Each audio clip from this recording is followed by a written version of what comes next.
big Elon Musk has come out swinging against what I don't know why. I actually kind of enjoy this, oddly. I know that really doesn't make sense, and I'm not sure that I think I know why. Perhaps because of the way it's playing out so far. The big, beautiful bill, Elon Musk has come out and just ripped as just atrocious, and anyone who voted for it should be ashamed. Now, the media obviously just salivating. Oh, finally, Batman and Robin are at odds. Oh, boy. Oh, so we got to run to the White House, and here it comes now. And then I just love that so far, the statement from the White House is, well, Trump knows how Elon feels about it and changed the way he feels about it. Oh, how crestfallen, how devastating that response must be to the media. It's like, no, that's not what's supposed to happen. Trump is supposed to say when Elon Musk can launch a rocket without it failing to re-enter and stop having kids with multiple wives and, and just like rip them left and right. And he's not even a real American anyway. That's what Trump is supposed to say. Trump is supposed to go nuclear Armageddon on him. What is this? Oh, no, the president knows how he feels about it, but it doesn't change the way he feels about it. No, that's not what's supposed to happen here. That by itself, if Trump, if it doesn't escalate beyond this disagreement, and even if Musk continues to go out there, which I like that he is doing this, and we'll talk about that later. But as long as the White House position is, hey, listen, that's Musk. Yeah, we get it. We understand. But that's just not, we just believe that this is the direction we need to go. It's almost worth that disagreement just to have the media think that they finally, oh, yes, we're going to get to pit these two against each other. We're going to rip MAGA world apart. And then just they can't get it. Oh, it's just so close. It was so close. It's delicious to watch play out. The DNC yesterday, I got another taco story, and it just keeps getting better and better with these Democrats. It really honestly seems as if some of these individuals just sit around and are like, what do you want to do today? What do you want to do today? I don't know. Let's post a thing about tacos or something. Well, let's do this. It was noted during a panel discussion that Democrats, average Democrat voters, are clueless, can't even tell you who runs the DNC. And that's not always a title or a position that the average voter knows. Yeah, I mean, that's I don't think that's that big of a deal. But the larger problem is that Democrats can't name anybody. Like, there's no one. I don't know that I've ever seen that occur in my lifetime. There's always been a person for both political parties that people could say, well, that's the leader. Maybe not a good leader, maybe not an effective leader. But to have no one? Absolutely no name. When, a period of time when, let's say, for example, Trump is, when he's president the first time around, and there's sort of this grappling for leadership. Who's the leader of the Democrat Party? I think a lot of people probably would have at that point said, well, Obama still kind of is. Yeah, he's not president any longer and he's termed out, but you just, I think Democrats felt, okay, when a heavy hitter is needed, when there is if you're going to say Democrats are going to hold a really massive rally, who should their main speaker be? Probably 90% of people say, well, Obama. He's still kind of the leader. We haven't had a new, Democrat president yet, and so he's still the leader. But that's not the case anymore. People don't consider him to be a leader. Bill Clinton, he's become more and more irrelevant, even with party insiders. Hillary Clinton, they get on some of the traditional media and they pop up every once in a while, usually because they say something absurd. This directionless Democrat Party is, on one hand, it's amusing, but it is pretty fascinating to watch. And with in this latest, they tried to pull off a stunt with a taco truck, and of course, it failed miserably because they're the Democrats. And it just gives you this sense that every day they wake up, it's a new day. They're almost like the early 20-some-year-old that lives on his buddy's couch, which is in his buddy's mom's basement, and they both should have jobs. They both should be doing something, but instead every day after sitting on the couch doing nothing for like 6 hours, finally one's like, well, what do you want to do today? Well, I don't care. What do you want to do today? That's pretty much the operational direction of the Democrat Party at this point. Where to land? That's going to be real interesting. It's quite a journey they are on. So the DNC taco truck stunt backfiring. We'll get to that coming up. Pyramid Roofing Company talk and text line is 447 KSGF. Latest news update.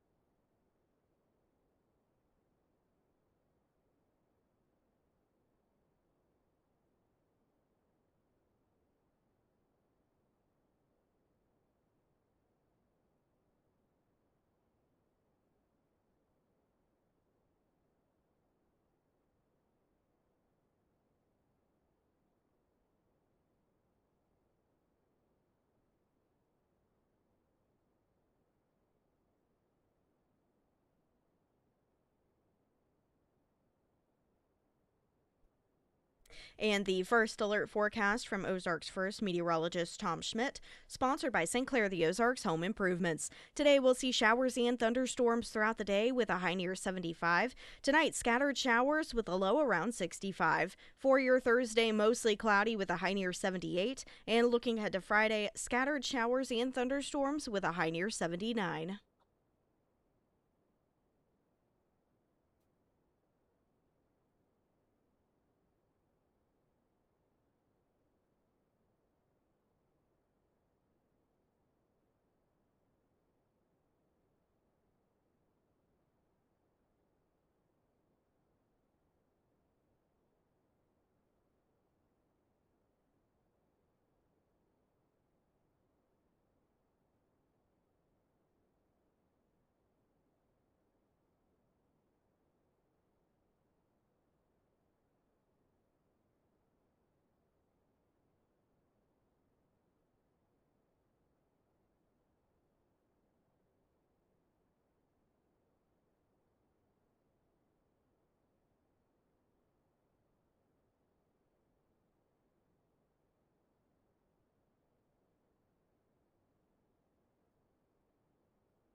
DNC taco truck stunt trolling Trump backfires on social media. Vance GOP quote, "You can't fix stupid." Did you see this one from No. yesterday? No. Okay, so give me the details about this taco truck. This because Democrats can't. I guess this is part of the problem of living in a bubble where you're out of touch with. They continue to find themselves in the what was I know, I'm sorry, I keep bouncing around here. There was a discussion, I think it was on PBS, and one of the journalists with the Cook Report referred to Democrats being in a cringe trap, like they can't get out of it.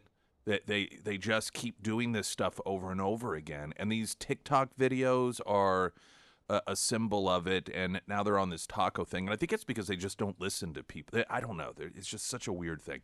And so, for those that have missed the whole taco thing, they've tried to troll. They've tried to, I guess, troll Trump and diminish his reputation with the American people as a deal maker and as a guy who exhibits strength and masculinity and so forth, by saying he's a chicken. And somebody came up with taco, and that is Trump always chickens out. And this is supposed to be in reference to what they say is him backing off on tariffs because, I guess he's chicken. Now, of course, the entire premise of that argument, I think most people recognize, is ridiculous. I mean, this is exactly what Trump said he wanted to have. This is, anyone who's ever negotiated anything understands this. This is art of the deal.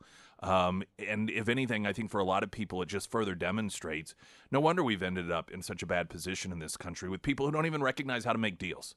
They have no clue. No wonder we're constantly getting screwed as a country, and that we are always the ones that are being bent over, expected to take it from the rest of the world, because people who are running it don't even recognize what it means to make a deal. No clue, no concept. That aside. So they've tried to do like this taco thing. I guess in their minds, this is just going to go viral, and it's going to go, and all of a sudden, everyone's going to want to be a Democrat because tacos. And Swalwell made of it's just dumb, ridiculous, uncomfortable stuff to watch. And as if they just haven't done enough, they decided the DNC parked a custom wrapped food truck. It was supposed to be in front of the RNC. I read one report that mocked them, saying they couldn't even get in the right parking space. They ended up a block away in a church or in front of a church or something. But it was supposed to be in front of the RNC headquarters in Washington, D.C., and they were got like free tacos. And so I imagine in their minds there were just going to be hordes of people, and all this it was just going to show. And they get there, there's no one there. I watched it. I thought, I want to watch a report on this from a network that hates Trump, knowing that, okay, they are going to try and make it seem as big as possible. And so I watched a CNN story on it. And even when you watch the CNN story, it was like, this is a complete failure. I mean, it showed the food truck set up, and then it showed like nobody was there. And somebody, I'm guessing from the DNC, there's some passerbyers, and they're like, "You guys want free tacos?" And they're like, okay. And then at one point, it showed what appeared, I'm guessing it must have been, because again, this is CNN presenting the story, the largest crowd that they were able to draw. And it was maybe, I don't know, 15, 20 people or so. This is Washington, D.C., where 98% of the people are Democrats.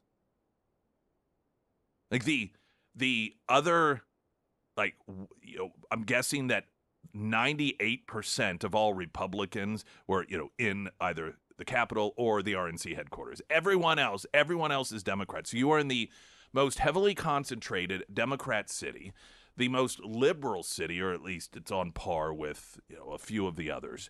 And you're giving away free stuff, and you still can't get a crowd of people?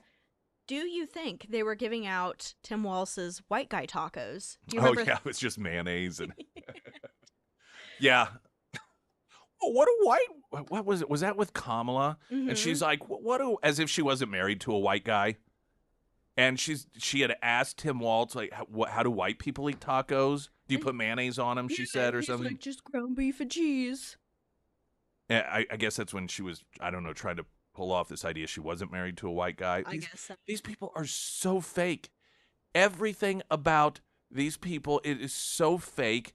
It is, and the stunts they pull, it just screams the new guidance counselor at the middle school who is being introduced to the assembly for the first time to all of the students and tries to and straight out of college counselor or just got into and desperately just trying to figure out how it is to relate to the kids, and probably gets on Google and searches what terms do fifth through sixth, seventh graders use today that are cool. What TV shows do they watch, not realizing they don't watch TV, and they try to drop these references, and it's just very oh my gosh, this is awful. That is the cringe trap that the Democrats have found themselves in, and they talk never learning, never. It is a fascinating thing to watch this continue to play out, and so of course they got mocked mercilessly. Somebody posted that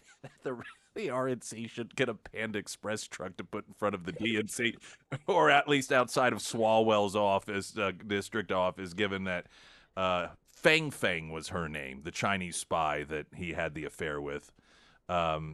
It was Fang Fang. We couldn't remember the name yesterday. Yeah, I think we thought it was Yum Yum or something, but it's Fang Fang because it was referenced. Yeah, it was very close. Just keep at it. Keep at it. How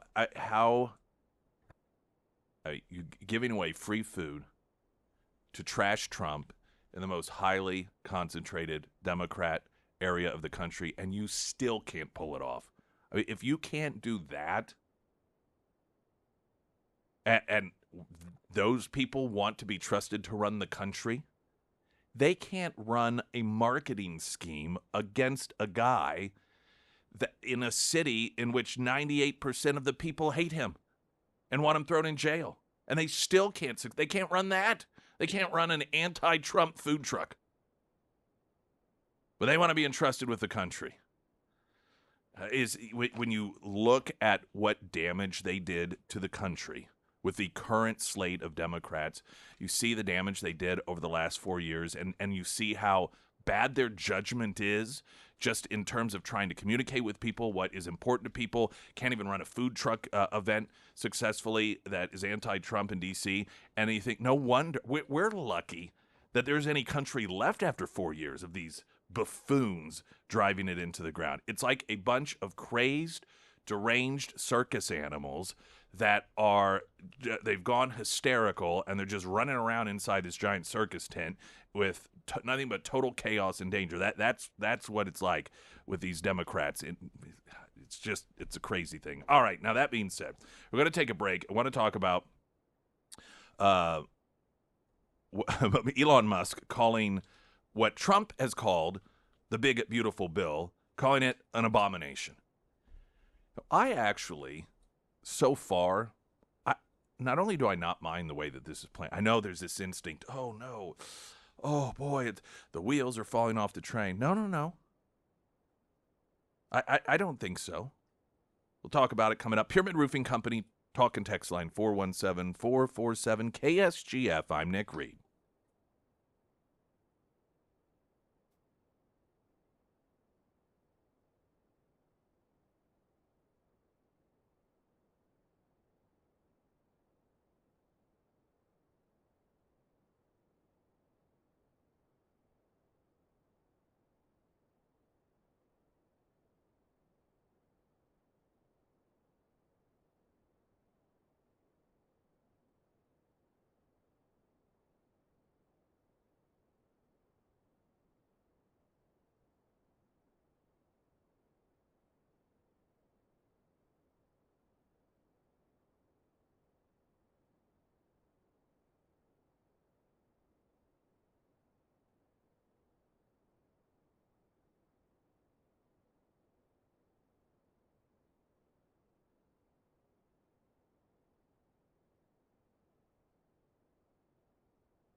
White House said Tuesday Tesla CEO Elon Musk's attack on the one big beautiful bill has no bearing on the president's opinion about the legislation. This response must have been devastating for the media, for what they thought was finally the big battle, the dynamic duo. This is like when I mean, any power couple breaks up. Oh my goodness gracious! And then Trump's like, yeah. Now that is the wisest position for Trump to take, and I hope that he continues. Elon Musk, let him say what he wants, and Elon Musk may not go on much about it any longer, but let him say it. Be like, that's his opinion, and then just leave it at that, because anything else is going to, the media, they want this battle because then they feel, oh, we can break MAGA apart. They're always trying to drive wedges. They're constantly trying to do this. Oftentimes falsely carrying rumors that, oh, there's a split in the White House, division in the White House. At one point, during the election, there was rumors, you haven't seen J.D. Vance for a while. There must be some problem there. And the reports that Trump was beginning to regret that he picked J.D. Vance in the run-up to the election. And, so they're constantly trying. They crave that. And it kills them that they can't get it. And so I think that there's no upside to Trump battling publicly Elon Musk on this. Elon Musk's position, particularly now in this country, and the way that his mind works, is much, much, much different than Donald Trump's. The perspective that Elon Musk has on this versus Trump's perspective, if you understand the way that these two individuals operate and what their goals are, makes perfect sense. To me, this makes absolute perfect sense. People may say, well, why didn't Elon Musk say something about this before? Well, it wasn't until recently that the big, beautiful bill really came to fruition anyhow. But also, I think Elon Musk understood that's not my role. Listen, I'm right now tasked with a job within the executive branch. And so that's what I'm going to do. And that is over. And so now he's back to... although he is obviously still going to have, perhaps some influence, and he's not completely cut off from Trump's circle, although who knows. But he's just in a different position now. Now, you have to understand, Elon Musk is a guy who sees things differently than most people do. He sees functionality and anything and everything that is not necessary for functionality. Why is it there? That doesn't make sense that it's there. If anything, all it does is drag down 100% efficiency. That's how his mind works. I mean, this is a guy, you think about, who in his own brain concocted how to build these rockets. Not from a kit, not some skilled technician that learned from, other people how to do it, but still demonstrates how smart he is to be able to comprehend it. He this stuff in his own head. Just imagine that. And a mind that does that, when you think about the development and in his head coming up with these rockets, for example, that can re-enter and be reused. Every single square inch of one of those rockets has an essential purpose. If there is absolutely anything, be it a cubic inch of space on one of those massive rockets that's unnecessary, Elon Musk's mindset is get it off there. Why is that there? There's no reason for it to be there. When he took over Twitter, was it 80%? 80% of the workforce? He looked at the way that it operated. He looked at what needed to be, how it needed to, what the product needed to look like, and saw that 80% of the human beings that were in there were absolutely unnecessary components. And so he got rid of them. And of course, the response was, "Oh my, you cannot conceivably slash 80% of the workforce and expect a company to survive." Well, golly gee whiz, it did. He didn't listen to the noise. And frankly, he was in a position he didn't have to. It was his company. You just get rid of them because they weren't needed. It was bogging that system down. So it's one of the reasons I think Trump tapped him for this Doge stuff. He's like, okay, this is a guy that understands how to cut not just fat, but I mean just any tiny little piece of fat. And so there is part of my presidency, one of the many different wings, one of the many spokes in my presidential wheel is to cut out some waste, and this is the guy to do it. And so, all right, Doge, here, this is what I want you to do. And so Elon Musk sees, all right, what is essential? What is supposed to be the outcome? What is the product of this division of government? And is it even necessary? Is this something that is necessary for our government, for our people, for the taxpayers? If not, just get rid of it. We don't need it. Now, that clearly is at odds with the way that Washington, D.C. works. We're going to get a traffic update, and I want to talk about the Trump part of this because it's easy to think, but wait a minute, I thought because Trump's supposed to be bold, and isn't this the stuff he's supposed to? How can these two people be on different pages? We'll talk about that, and it's once you understand it, you may not like it, but it makes total and complete sense. That coming up, traffic update. I'm Nick Reed.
Springfield's Talk 1041, the first alert forecast from Ozarks First meteorologist Tom Schmidt, sponsored by Wolfpack Cleaners, your residential and commercial cleaning professionals. Today we'll see showers and thunderstorms throughout the day with a high near 75. Tonight, scattered showers with a low around 65. For your Thursday, mostly cloudy with a high near 78. And looking ahead to Friday, scattered showers and thunderstorms with a high near 79. Elon Musk says that this big, beautiful bill is an abomination. And what did he say exactly? That, let's see, I'm sorry, but I just can't stand it anymore. This massive, outrageous, pork-filled congressional spending bill is a disgusting abomination. Shame on those who voted for it. You know you did wrong. You know it. Not a lot of wiggle room for interpretation there. Now, ultimately, by the way, on the whole of it, Elon Musk is not wrong here. And, we have frequently on Congressman Burleson, who is one of the Freedom Caucus members, and he has talked about, though he voted for this, that it is just a fraction of what needs to be done. A fraction. But they got more than they fought, and, you get to these calculated decisions as to, can we fight and get just as many things as we possibly can in there so we can at least begin to start to turn direction a bit. That's so even amongst, you have these Freedom Caucus members that I'm sure don't disagree with Elon Musk's position on this. I'm sure Rand Paul agrees with it. Now, this can seem confusing. Of course, the media and the Democrats, and all of a sudden, Elon Musk is this brilliant guy. Chuck Schumer's like, Elon Musk says this is bad, so you know that it must be. So now we're quoting a Nazi. All of a sudden, Elon Musk has gone from Nazi to a rallying point for the Democrat Party. If you're a Trump supporter and you're an Elon Musk, it's like, okay, what's going on here? Now, Elon Musk sees things as they are and how they can be, right? Just in functionality. He looks at the government, and the way that his mind works recognizes all of these things that should not even be there. Recognizes that if we continue to operate these programs like Social Security and Medicaid and all of these in the way that we are, we're just going to cease. We're going to go bankrupt as a nation. We're going to have fiscal collapse. He sees that. And so it's simple. These things should not be in here. This has to be done. This has to be done. And those things are not being done yes, there may be some things that are being done, some good things. It may be a slow turn in the right direction, but Elon Musk is not about slow turn in the right direction. He's like, why do it later when you can do it now? All right, so what about Trump? Trump's a guy, right? He's bold. He's unafraid of criticism. The difference between Trump and Elon Musk right now is Elon Musk is talking about the way that things should be. Whereas Donald Trump is in an arena of reality that involves a Congress that has to give him something to sign off on. And Trump recognizes that as much as he is like art of the deal, part of a deal that you're going to be, that an arena in which one can be successful in coming out ahead in a deal is one-on-one conversations when you're just dealing with one person. Like that, the more people you have involved,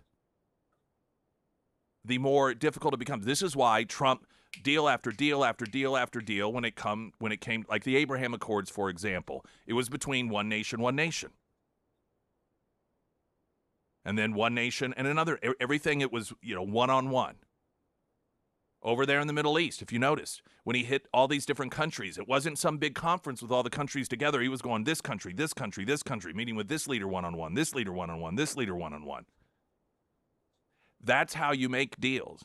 You add a third person in, it becomes extremely more difficult. Then you add a fourth person, a fifth person. Well, look at what he's dealing with in Congress.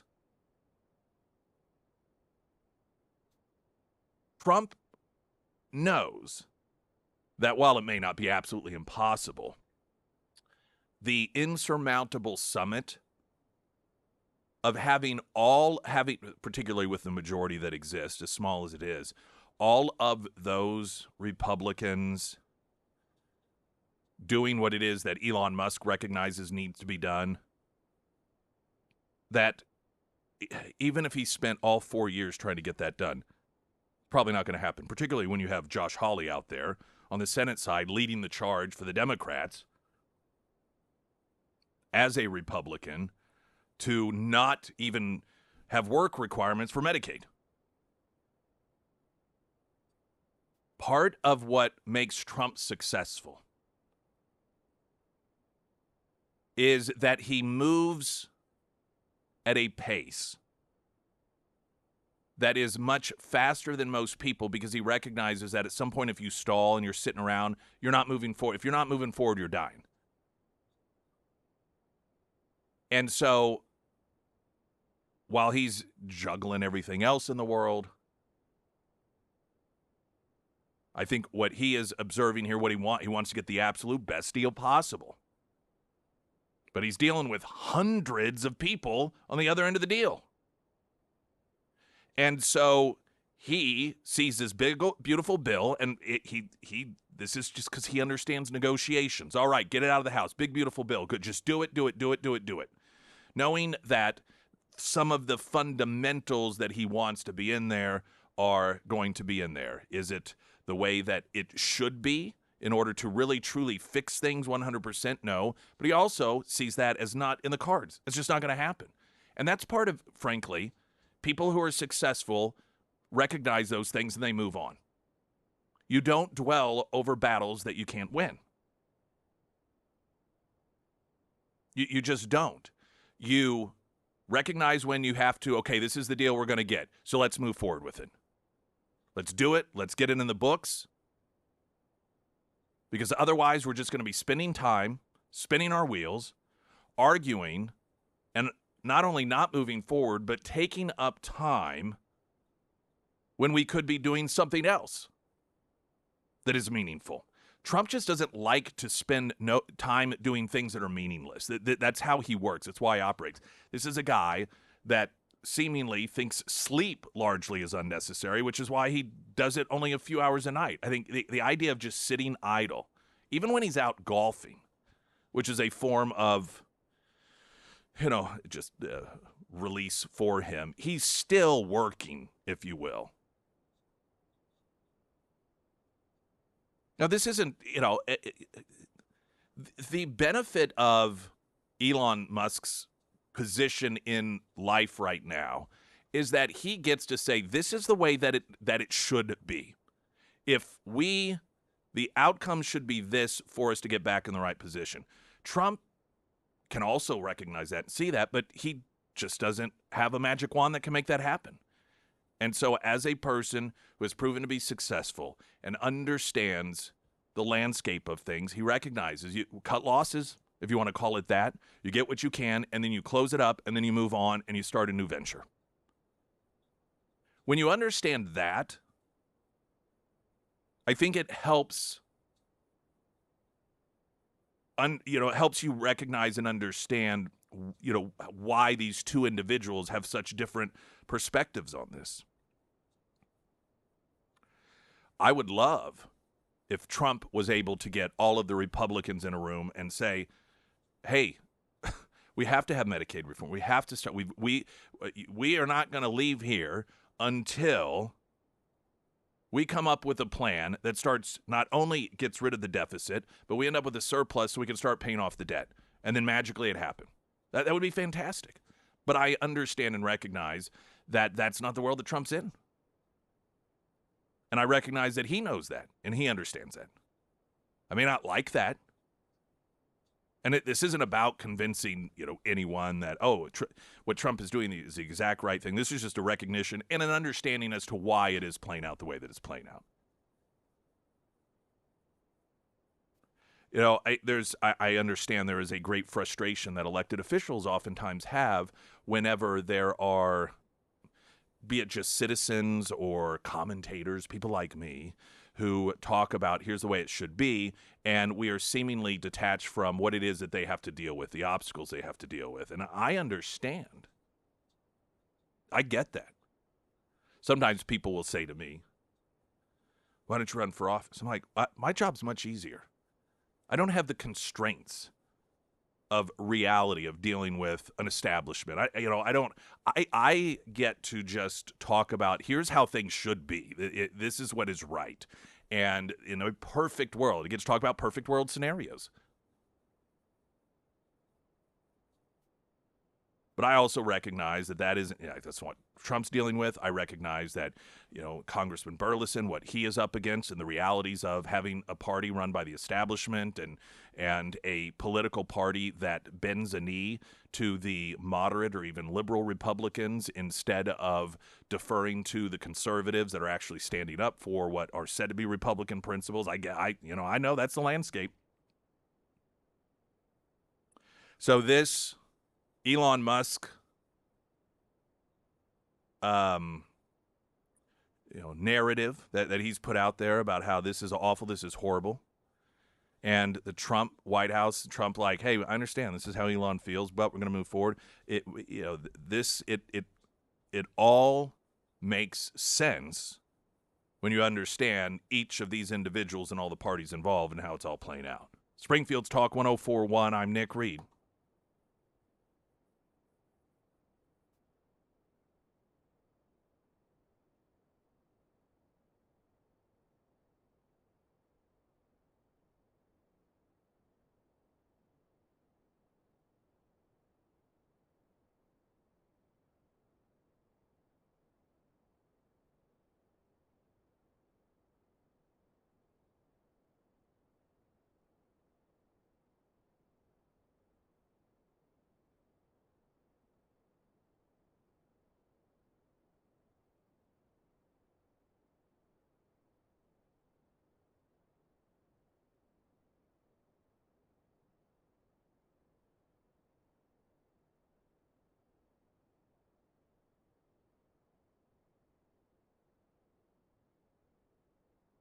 Social.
Let's see. Your chance to win golf. Went around a golf for Dad and 3 of his friends at one of the big Cedar golf courses. Father's Day giveaway at KSGF.com. I want a great homeloan.com for all of your home loan needs, refinancing, reverse mortgage, or first time, or fifth time, sixth time. Anthony was with us on Friday. He talked about this misconception still a lot of people have, particularly if they've never bought a home before, that you have to have 20% down. There are programs in which it's potential you have 0 down. That's what they can help you find. That's what they can help guide you through. And, he had talked about how even if you aren't necessarily a first-time home buyer and so that doesn't apply to you, there are still ways that you can benefit from those programs as somebody who's not a first-time home buyer. This is what they do. It's not one of their many jobs as a financial institution. This is their focus, which is why they are so ahead of the curve against so many others when it comes to these sorts of things. Can't recommend enough. for all of your home loan needs and questions. I want a great homeloan.com because you do. While speaking to reporters, Mike Johnson explained Musk was terribly wrong about the bill. Musk, against the big, beautiful bill. It's an abomination. I don't think Mike Johnson commenting on this is helping whatsoever. Just, I don't know anyone. The Trump response is a great response. Isn't it funny? Mike Johnson, which is the play it safe guy here, try to please everyone, which of course means you please no one. You're not a leader. And then Trump is the one that you're always like, why do you say that? Trump has the right response here to Elon Musk, who isn't incorrect in his assessment of this. And so far, Trump's response to Musk through the White House is, he knows his opinion, doesn't change the president's. As opposed to Mike Johnson, that is apparently, hopefully Musk doesn't engage in some sort of back and forth battle as to how bad this bill actually is versus how big and beautiful it actually is. Now, he has been critical of some people like Rand Paul regarding this, but Rand Paul isn't Elon Musk. Elon Musk, there is a symbolism with him. There is, and Trump recognizes this, a real popularity and credibility that Elon Musk has as someone who identifies waste. And trying to battle him, Elon Musk, which Trump himself has been partially responsible for, building that credibility. It would be very disadvantageous to then try and dispute that very credibility that you helped build up regarding Elon Musk and government efficiency and so forth. And so I, for one, hope and believe that it's wise for the president just to continue. That's Elon Musk. Yeah, that's his opinion. Doesn't change mine. But fair game when it comes to some of these senators, though I am on the side of Rand Paul in this back and forth dispute. But, you can expect to see that hammering at some of these Republicans that he sees as like this, we've got to get this done. Something is better than nothing. I'm the guy who recognizes that when you got to walk away, when you got to take what you got to take and you got what you're going to get, and to recognize the room. I'm the guy who's really good at that, and that's why I get so much stuff done. Springfield's Talk 104.1. I'm Nick Reed.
Pyramid Roofing Company talk and text line. I understand why things are playing out like they are. My concern is that if we can't make progress on Medicaid reform and the deficit now, then we never will.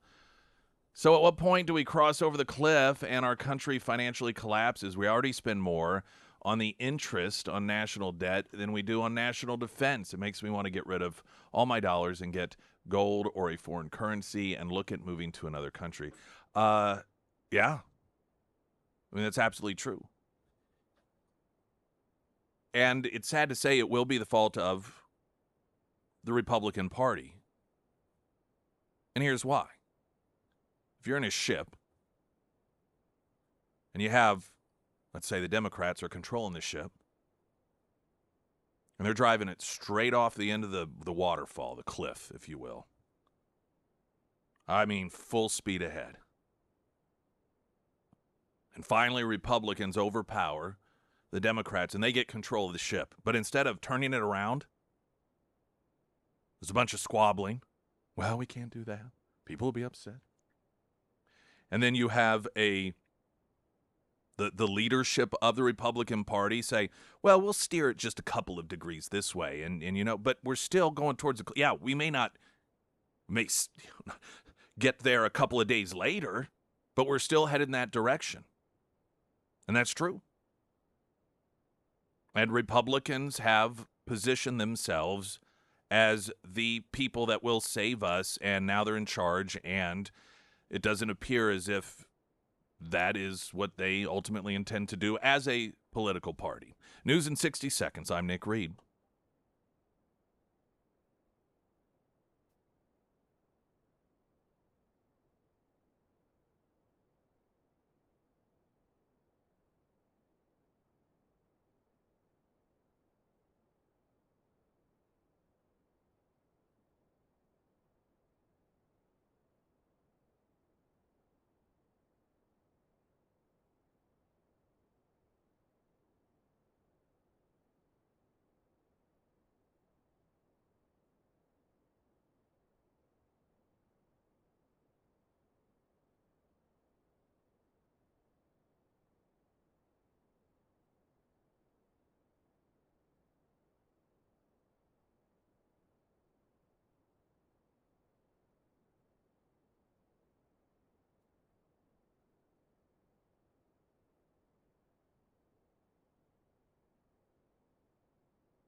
Springfield's Talk 1041. Hey, everyone. We've got a happy hour coming up Friday at Retro Metro from 4 to 6.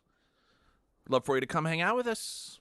It's just as easy as that. Now, of course, we'll kick off the morning at Scramblers Friday Road Show, sponsored by Shirley's Heating and Air. So we'll have a full day. We'll be capping it off. We'll start it off there at Scramblers and then cap things off at Retro Metro. And if you've not had lunch or dinner there, definitely recommend it. Of course, we have lunch, but we have lunch bunch today. Very exciting day for us. We love it. Every time we do a lunch bunch with a winner, the winner's always like, thank you so much. And we're like, well, thank you, because we get lunch too. Thanks to you, because you won. If it weren't for winners, we also would not win.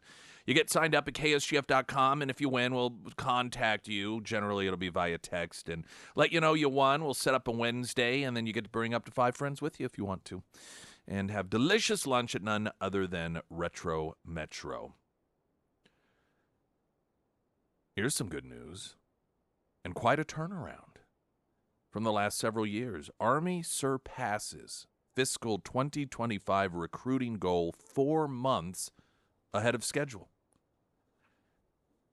The Army announced on Tuesday that it has surpassed its fiscal 2025 recruiting goal of bringing in 61,000 recruits, and there are still 4 months left to go.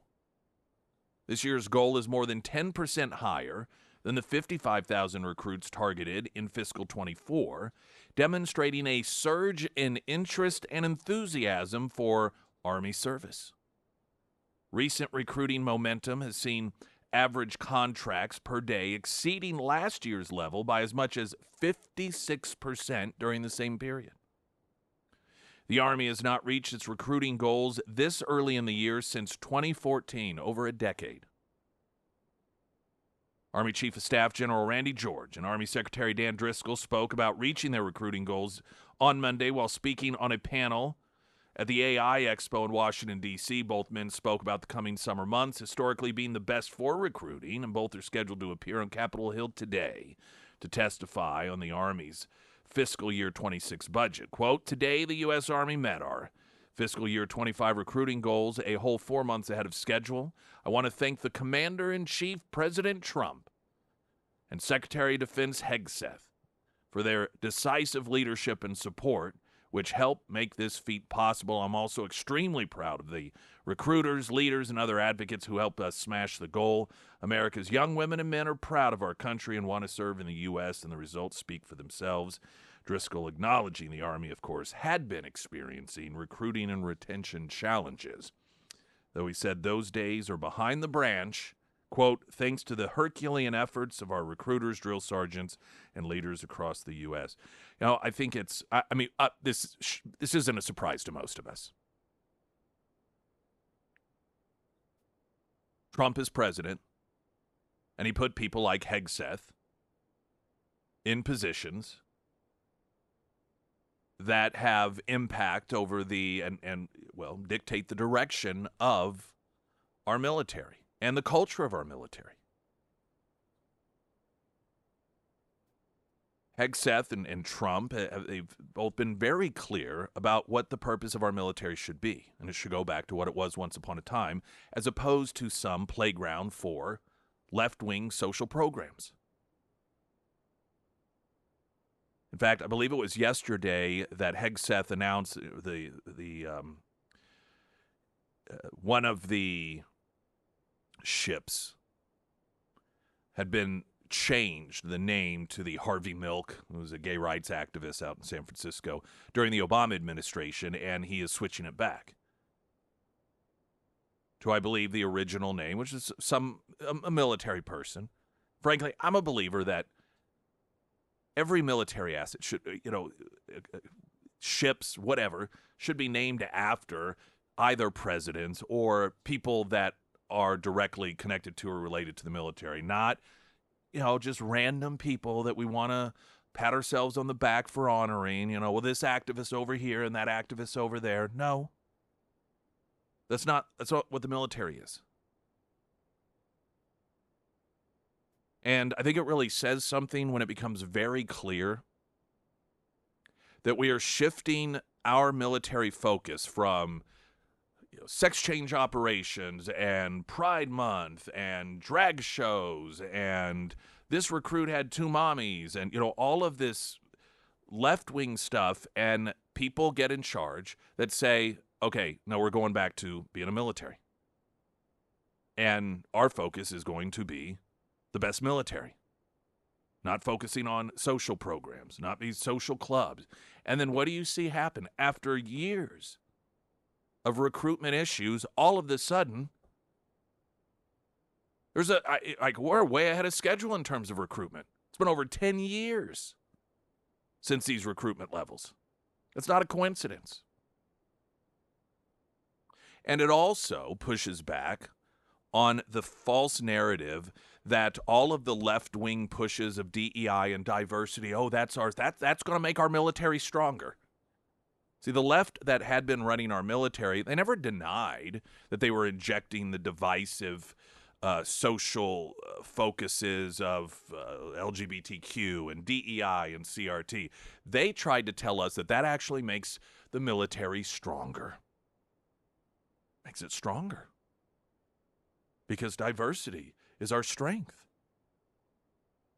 But we see the reality. And the moment that you go back to focusing on the things that actually make the military a successful military, it's amazing that you see people, once again, a resurgence in those who have an interest in joining. And I suspect there's probably a higher percentage of those joining for reasons that are beneficial to the military, as opposed to those that are joining for other reasons that aren't really connected to anything that is beneficial to the military in the United States of America. I also do think the reference here to Secretary of Defense Hegseth, thanking him for helping this, occur. And again, it's change in culture. I think back to Claire McCaskill, talking about how if Hegseth got approved, we would see a plummet in recruitment. Do you remember that, Sarah? Remember the reason why she said? Well, because the stories of him drinking and going to strip clubs came out, and recruitment, it's just going to plummet. Who would want to join a military that's run by somebody, that is a culture of drinking and strip clubs? That's right. Yeah. Going to see it plummet. Just amazing how consistently Claire McCaskill is wrong about these issues, as are the Democrats. Springfield's Talk 104.1, so that's great news for our U.S. military and for the country. Weather in a moment. Right now, the latest news update.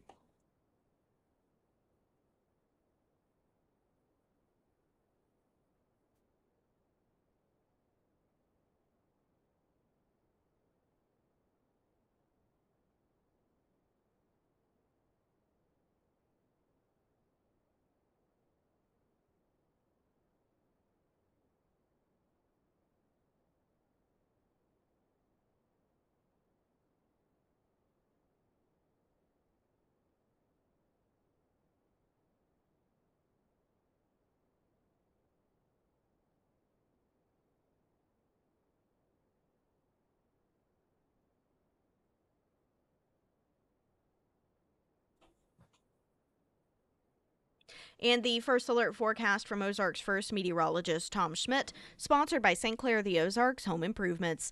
Today we'll see showers and thunderstorms throughout the day with a high near 75. Tonight, scattered showers with a low around 65. For your Thursday, mostly cloudy with a high near 78. And looking at to Friday, scattered showers and thunderstorms with a high near 79.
Pinnaker Honda, 9.99% financing select certified pre-owned Hondas, which is an incredible deal. I know that when it comes to pre-owned vehicles, you don't usually get the best interest rates. I mean, they may not be the worst in the world, but to have 0.99% financing on select certified pre-owned Hondas, particularly for Honda's great vehicles with longevity, that is an incredible deal. 2.99% financing on new Honda CR-V hybrids.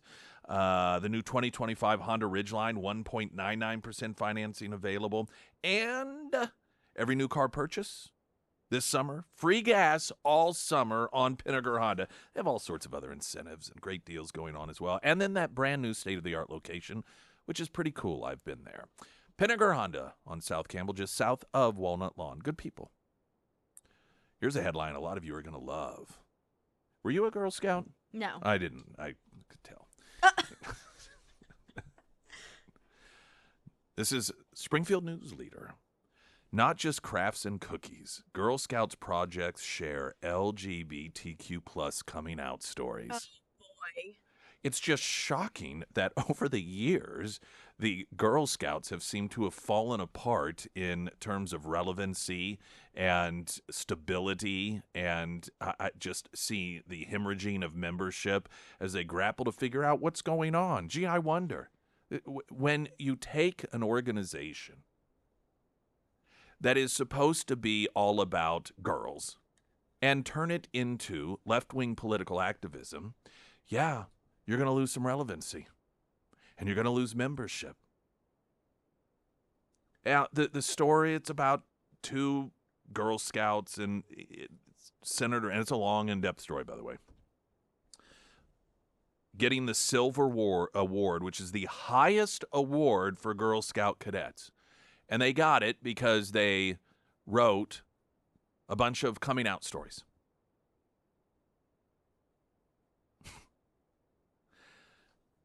Now, listen, this isn't to trash on these poor girls. They are a product of the environment. And this is unfortunately why the Girl Scouts have deteriorated, is because it's now awarding political activism. Now, some will say this isn't political. Oh, really? Ask 100 random people which party is represented by the LGBTQ plus movement, and you're going to have 100% of those people say the Democrat Party. That tells you it's political. You can say all you want that it's not. This is why at virtually every Democrat political event, you have pride flags being flown all over the place. Because it is political. One may believe it shouldn't be, but it is. And so to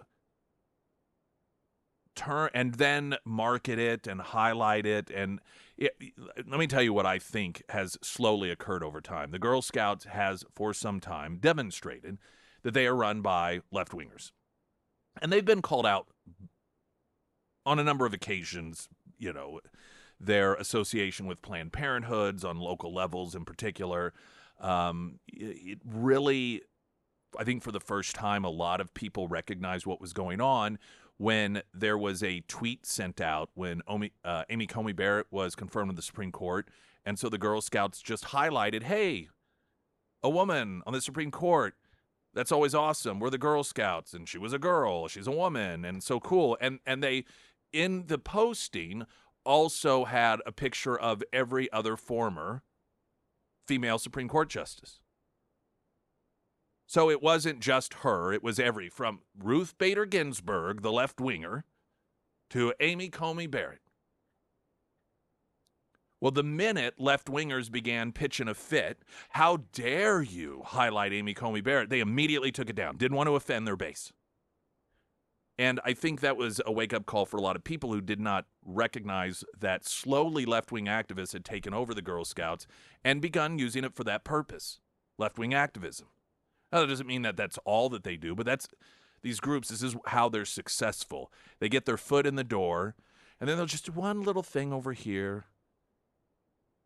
And then if anybody criticizes, they're like, oh, it's just one thing. It's one tiny little thing. The vast majority of what we do is this and this and this and this. And so why are you pitching a fit over one little thing? And then it becomes two things. And then it becomes three things. And then all of a sudden, they're giving their highest award for Girl Scout cadets to people who are writing stories promoting the LGBTQ agenda.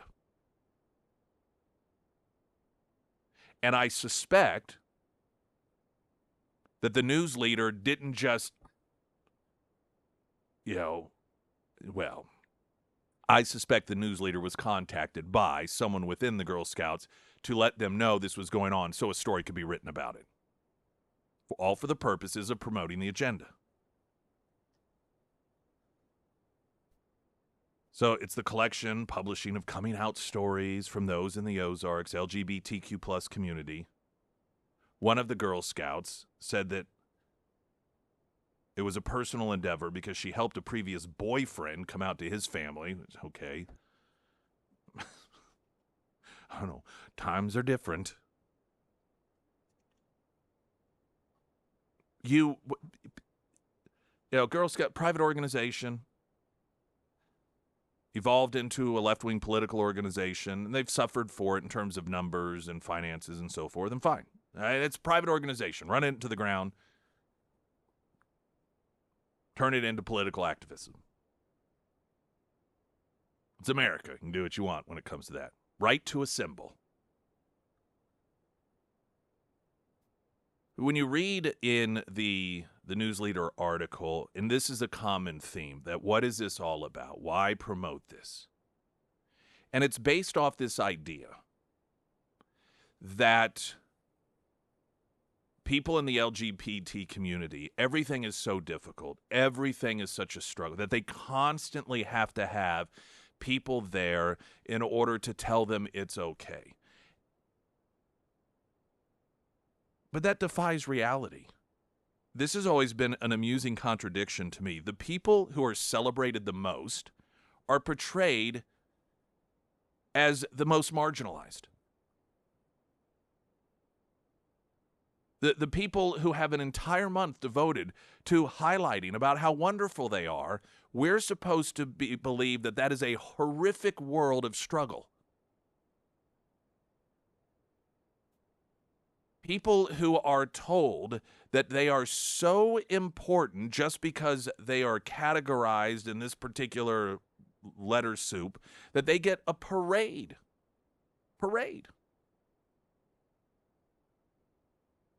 Yet we're told that they have this miserable existence of oppression.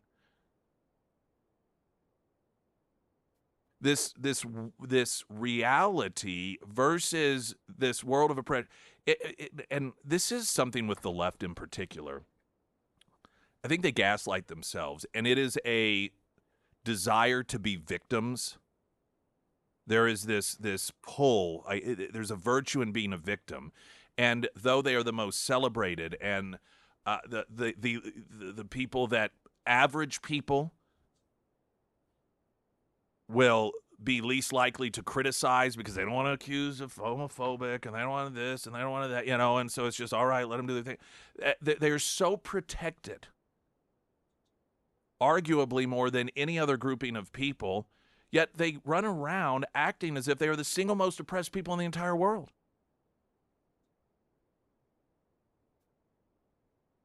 And so for a lot of outside observers, it's this Twilight Zone contradiction in which you see the single most celebrated group of people, an honored group of people in the world,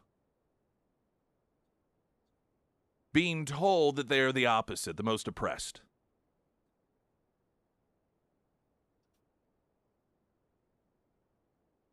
One of the scouts in the article said, quote, "I think a lot of times there's kind of an image of Girl Scouts that's not entirely correct. And we don't ever really hear about people who are in Girl Scouts who are also part of the LGBT community. The T, trans. So in other words, guys as well. And this is the other complete hilarious contradiction. How do you have an organization that is supposed to be based off of the recognition of girls when at the same time you're highlighting the fact that there really isn't there's not a definable thing as a girl. A girl is what any guy can say. In fact, if you ask them, what is your definition of a girl? Those who believe in promoting this particular agenda within the Girl Scouts probably would tell you, well, it depends, or there really isn't a definition. It's in your name. If you cannot identify, by definition, a word that is in the title of your organization, that might be part of the problem that you're having difficulty with recruitment, with finances, and with relevancy. Like I said, right to assemble. They do whatever they want. I would argue that it hasn't been beneficial, certainly to girls, particularly when they're pushing an agenda that tells a girl, you know what, you're nothing really that special. This guy over here, he's one of you too, because he says so. Springfield's Talk 1041, I'm Nick Reed.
Before traffic, someone had noted in the Pyramid Roofing Company talk and text line that they know people who constantly push back on the claim that there's ever any association between the Girl Scouts, as they have increasingly become promoters of left-wing activism, and Planned Parenthood. And they're like, that's not true, that's not true. And you can, fact check and Snopes.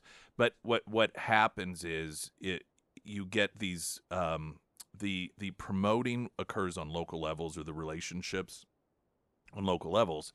And what that does is that allows them officially as a national organization to say, oh no, look, we don't do anything in terms of promoting the ideology or anything when it comes to Planned Parenthood. But the local branches oftentimes do. And this allows media outlets to run cover for them, because they'll do fact check. They will, there are allegations that you got Planned Parenthood with having some form of a relationship with a Girl Scouts with Planned Parenthood. So we called the national headquarters, and the national headquarters, they said that we officially, as a national organization, do not have any relationship with. And so, it's false, and it's clearly meant to mislead people into believing that those relationships do not exist. Springfield's Talk 1041, the latest traffic. I'm Nick Reed.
Springfield's Talk 1041, the first alert forecast from Ozarks First meteorologist Tom Schmidt, sponsored by Wolfpack Cleaners, your residential and commercial cleaning professionals. Today we'll see showers and thunderstorms throughout the day with a high near 75. Tonight, scattered showers with a low around 65. For your Thursday, mostly cloudy with a high near 78. And looking ahead to Friday, scattered showers and thunderstorms with a high near 79. I want to make another point or perhaps suggestion regarding the Girl Scouts. And there's a News Leader article, not just crafts and cookies. Girl Scouts project shares LGBTQ plus coming out stories, and it's not just a project. They got a couple local Girl Scouts here, which this isn't about. It's not trashing on them. They're a product of this environment, but it's not just a matter of them doing a project. They were given the silver award, which is the highest award for Girl Scout cadets for doing this. And, this is right here in the Ozarks. To me, an absolute no-brainer. If you're going to get involved in some of these particular arenas, would be to do some sort of project standing up for girls in sports. Girls in locker rooms, girls having the safety of knowing that they won't at any given time be forced to shower with a guy just because he says he's a girl. That these girls that continue to lose out on first place slots, that continue to get bumped out of rankings, lose out on scholarships, oftentimes suffer real serious physical injuries because they're forced to compete against guys. This seems like a no-brainer if you're the Girl Scouts. I mean, you can't get anything that's more pro-girl than that. Can you imagine? I think we know the reality of this. The backlash against the Girl Scouts if they actually awarded their highest award for girls who did a project highlighting the struggles of these girls. You look at the News Leader article, and it's all about focusing on the struggles of the LGBT community. Now, you look at, if we want to talk about struggles, listen, I'm not saying, particularly, when it comes to individuals in the LGBT community, I do believe that there are probably two main arenas in which there are struggles. One, family. Not always, but oftentimes. And two, the general public at large that doesn't have a problem with an individual being lesbian or gay or whatever, but they have a problem with it being crammed in their face all the time. It's just, it's not the issue. It's the nonstop in your face. Like, okay, get it already. That's your thing. Do what you want to do, but stop trying to recruit me into your allyship. So I do believe that just like all of us in life, we have relationships that are, that conflict, that are time, it's not something that only people in the LGBT community struggle with. But overall, again, if we want to look at really where true struggles are, look at this story. Oregon girl, and we had this story the other day. There are two Oregon girls that got knocked down slots in a track and field competition because a guy won. And so the girls, in order to stand up for their own rights, stepped off of the podium. And they were immediately told, instead of being praised for standing up for themselves, for women's rights, for girls' rights, for being strong and willing to, no, they were told, get out of here. They were discarded. One of the girls, Anderson, said, we stepped off the podium in protest, and as you can see, the official told us, hey, go over there. If you're not going to participate, get out of the photos.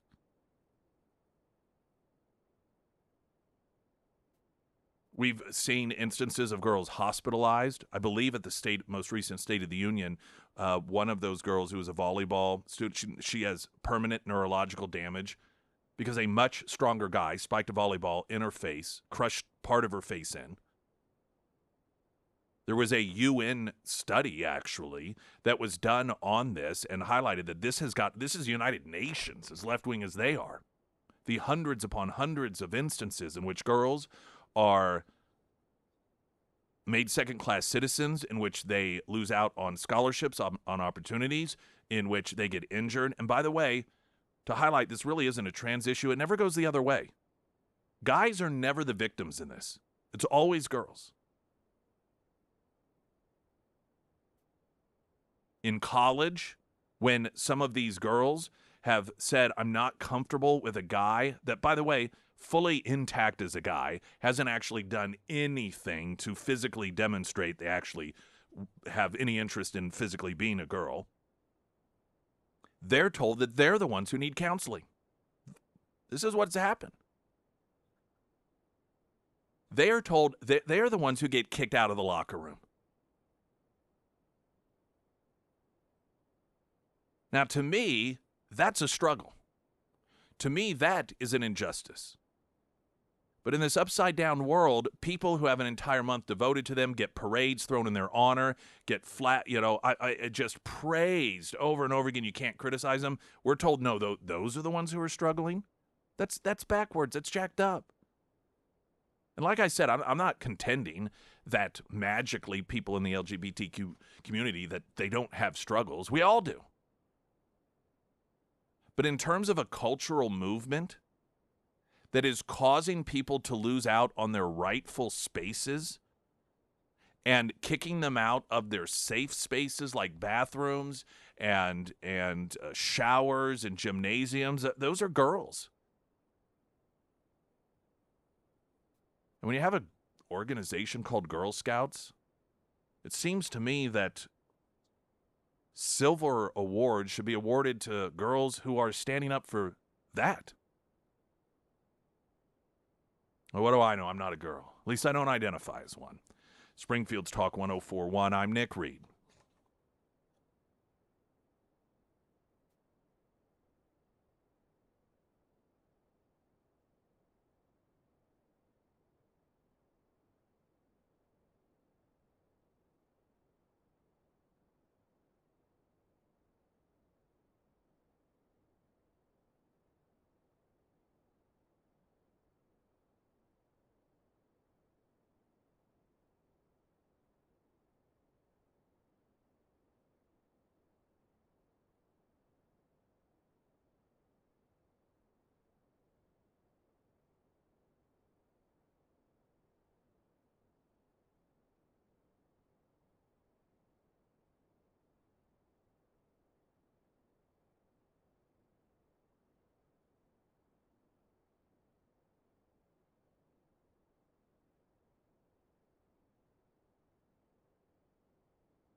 Hunter Hardscapes and Outdoor, premier landscaping service in Ozark and in the Ozarks, and they are absolutely premier. They're premier in their knowledge, their expertise, their talents, and the product that they have available to them. This isn't the product line that you and I have access to by going to the big box store, which frankly a lot of folks who you may hire in order to do a hardscaping. Maybe you want a nice new patio with a water feature.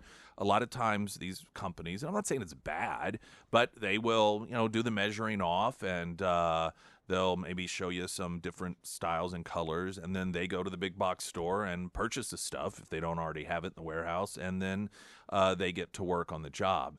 But the product lines that Hunter Hardscapes and Outdoor utilizes, you cannot get at big box stores. This is, or much of it. I'm sure there are some. I don't want to mislead you here, but much of it you're not going to be able to get. You're not going to have access to, and that's because it is higher end, and that is part of what makes Hunter Hardscapes and Outdoor who they are. You can DIY it, but I'm just a big believer. If you're going to pay for something, you might as well pay for it to be done right and to have longevity, to last well beyond your life even. And that's what you get with Hunter Hardscapes and Outdoor. You can find them at hunterhardscapes.com. Also, KSGF.com under Nick's endorsements. I just want to say one other thing, as it is Pride Month. I believe perhaps the biggest disservice that has ever been done to LGBTQ individuals is convincing them that you need other people's affirmation. And by the way, this applies to everyone. But it's just that there's really been a targeting of that, of people within those categories. That if other people don't accept you, then you've got to be miserable. Now, they may claim that that's not what is, but that's the result of it. I've seen it so many times, and perhaps you have as well, and didn't even recognize it. Comments like, I will not rest until everyone accepts me for who I am. That's going to be your life? You will not rest until every single person out there accepts you for who you are. And I think the default answer, and this is where I argue this is a great disservice to human beings that are in these categories, their instinctual answer is, well, yeah, of course. Then guess what? You will never be happy. You will never be happy. If that is what you are chasing, everyone accepting who you are. Do you know what real happiness is? That is being confident in who you are, and if people don't like it, I don't have any use for them. That's fine. That's their right. Doesn't affect me. Well, I'm not going to allow them to have that authority, that power over me. Do you realize you convince people to surrender their happiness, to give total authority over to people they don't even know? By convincing them constantly, well, did you see those people? Or look what they did over there. We've got to get out there. You've got to get out there and make sure everyone, you have to write a book. You've got to, I think that's part of the horrible message, by the way, of that Girl Scout project is like, there is some virtue in trying to get out there and make sure that everyone agrees with the choices and lifestyles of these particular individuals. You are chasing sadness. And that's just a reality. But it's wrong.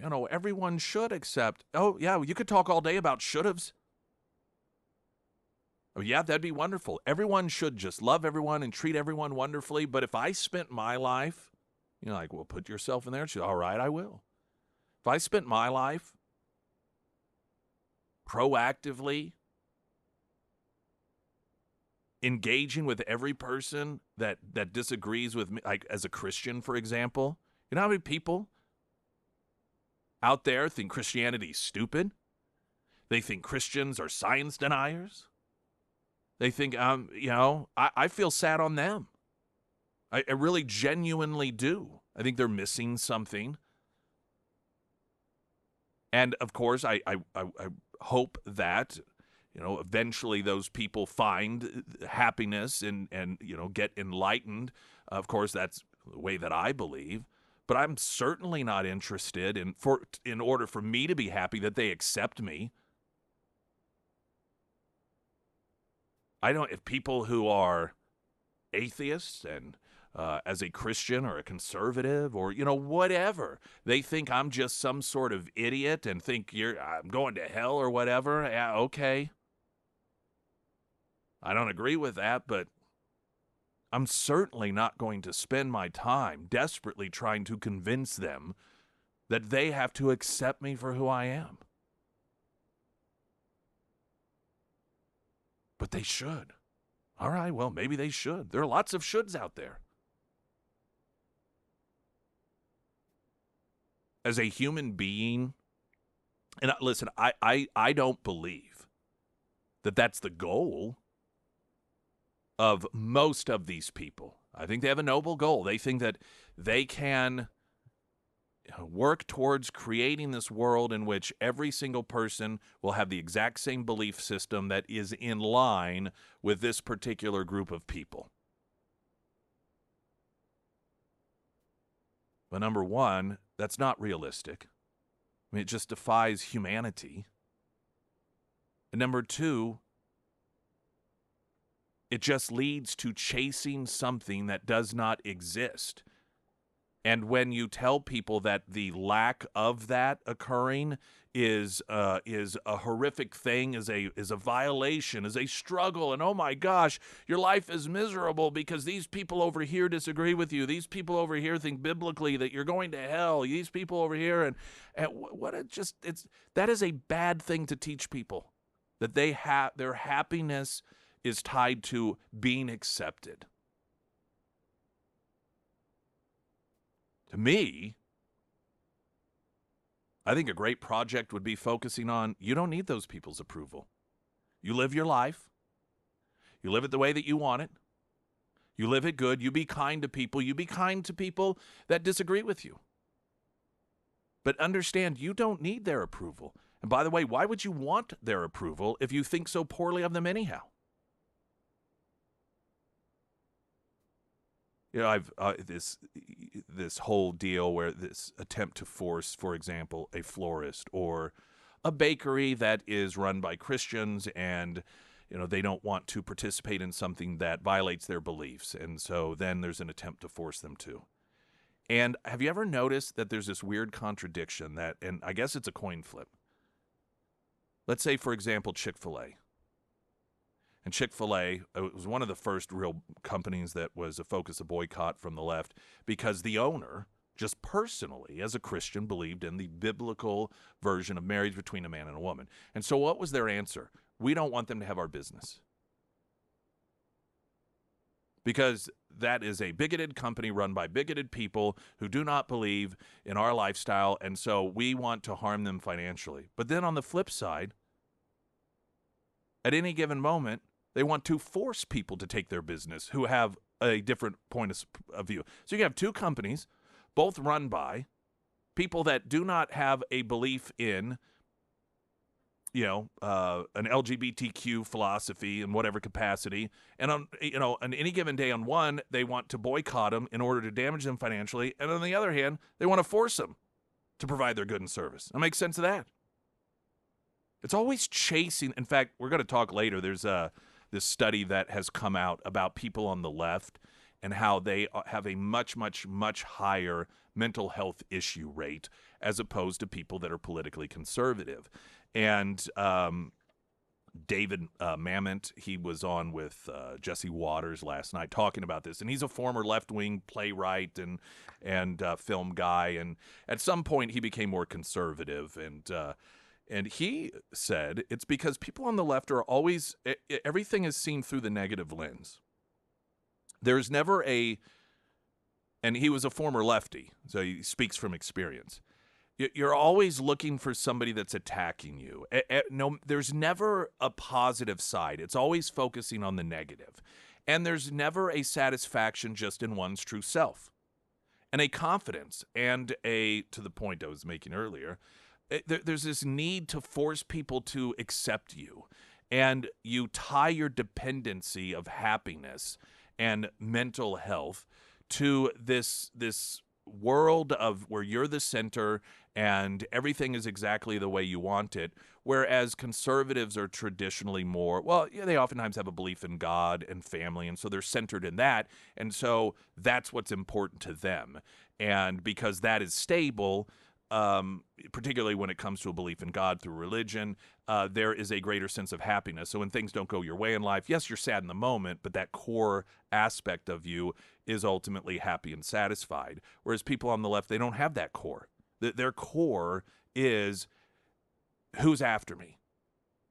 Who do I need to change their beliefs in order to conform to mine?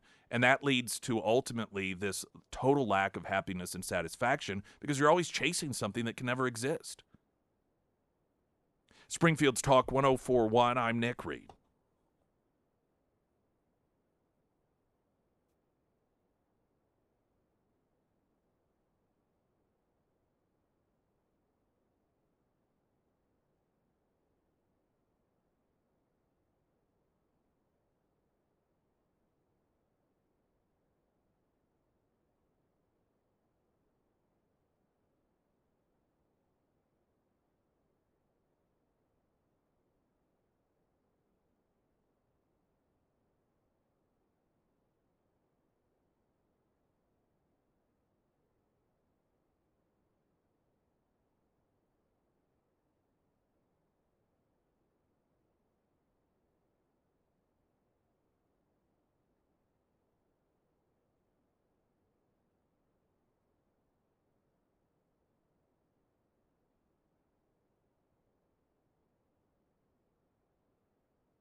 I want a great homeloan.com. Any of your home, or I'm sorry, I already mentioned this, thinking about Emily Johnson and the need. Before you do, this is one of the bits of advice Emily Johnson gives: is see what you do qualify for.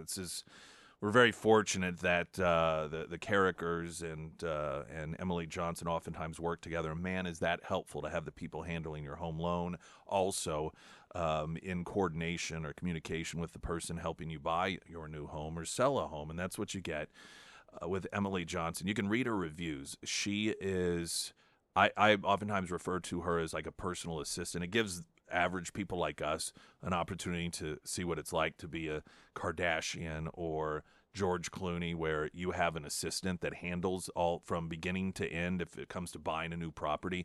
That's what she does.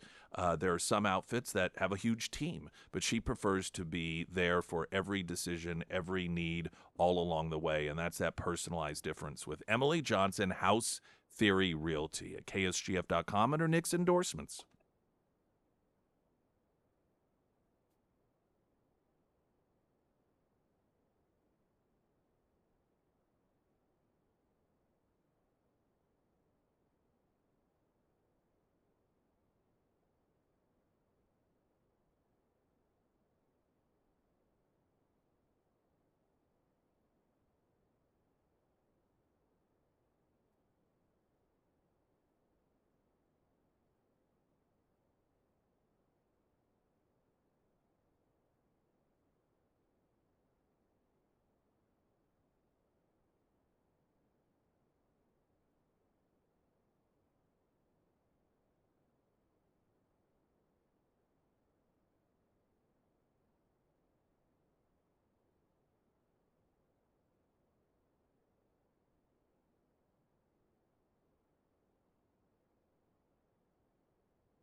Friday,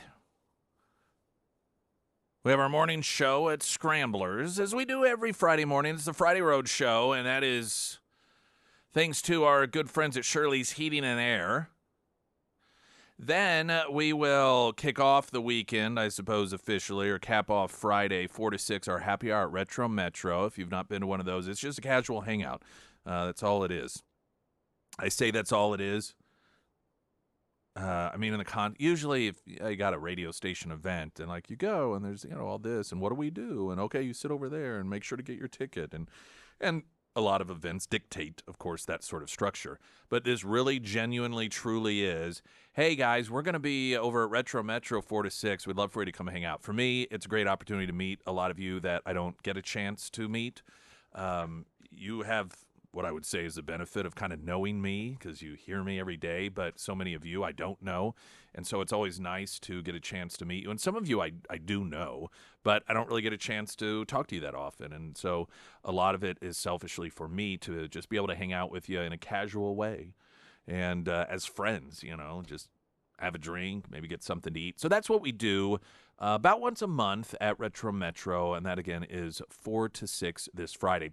We also have at KSGF.com your chance to win some golfing. It's Father's Day golf giveaway. You can win a round of golf for you or Dad and 3 of his friends at one of the Big Cedar golf courses. And whenever they win, they get to choose. Is that right? That's how it works, if I remember correctly? I believe so. Yeah, I think we've done this before. And if I remember correctly, that's how that works. So the details, I guess I could go to ksgf.com and read all the details. It's not that complex, but I'll leave that to you. Okay, Caroline Levitt, who has just been a tremendous advancement in quality for White House Press Secretary, given Karine Jean-Pierre.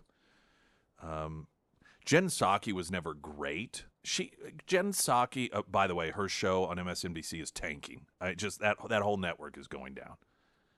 But Jen Psaki, prior to being the White House spokesperson, had been the spokesperson, I believe it was for the State Department during the Obama years. I want to say that's correct.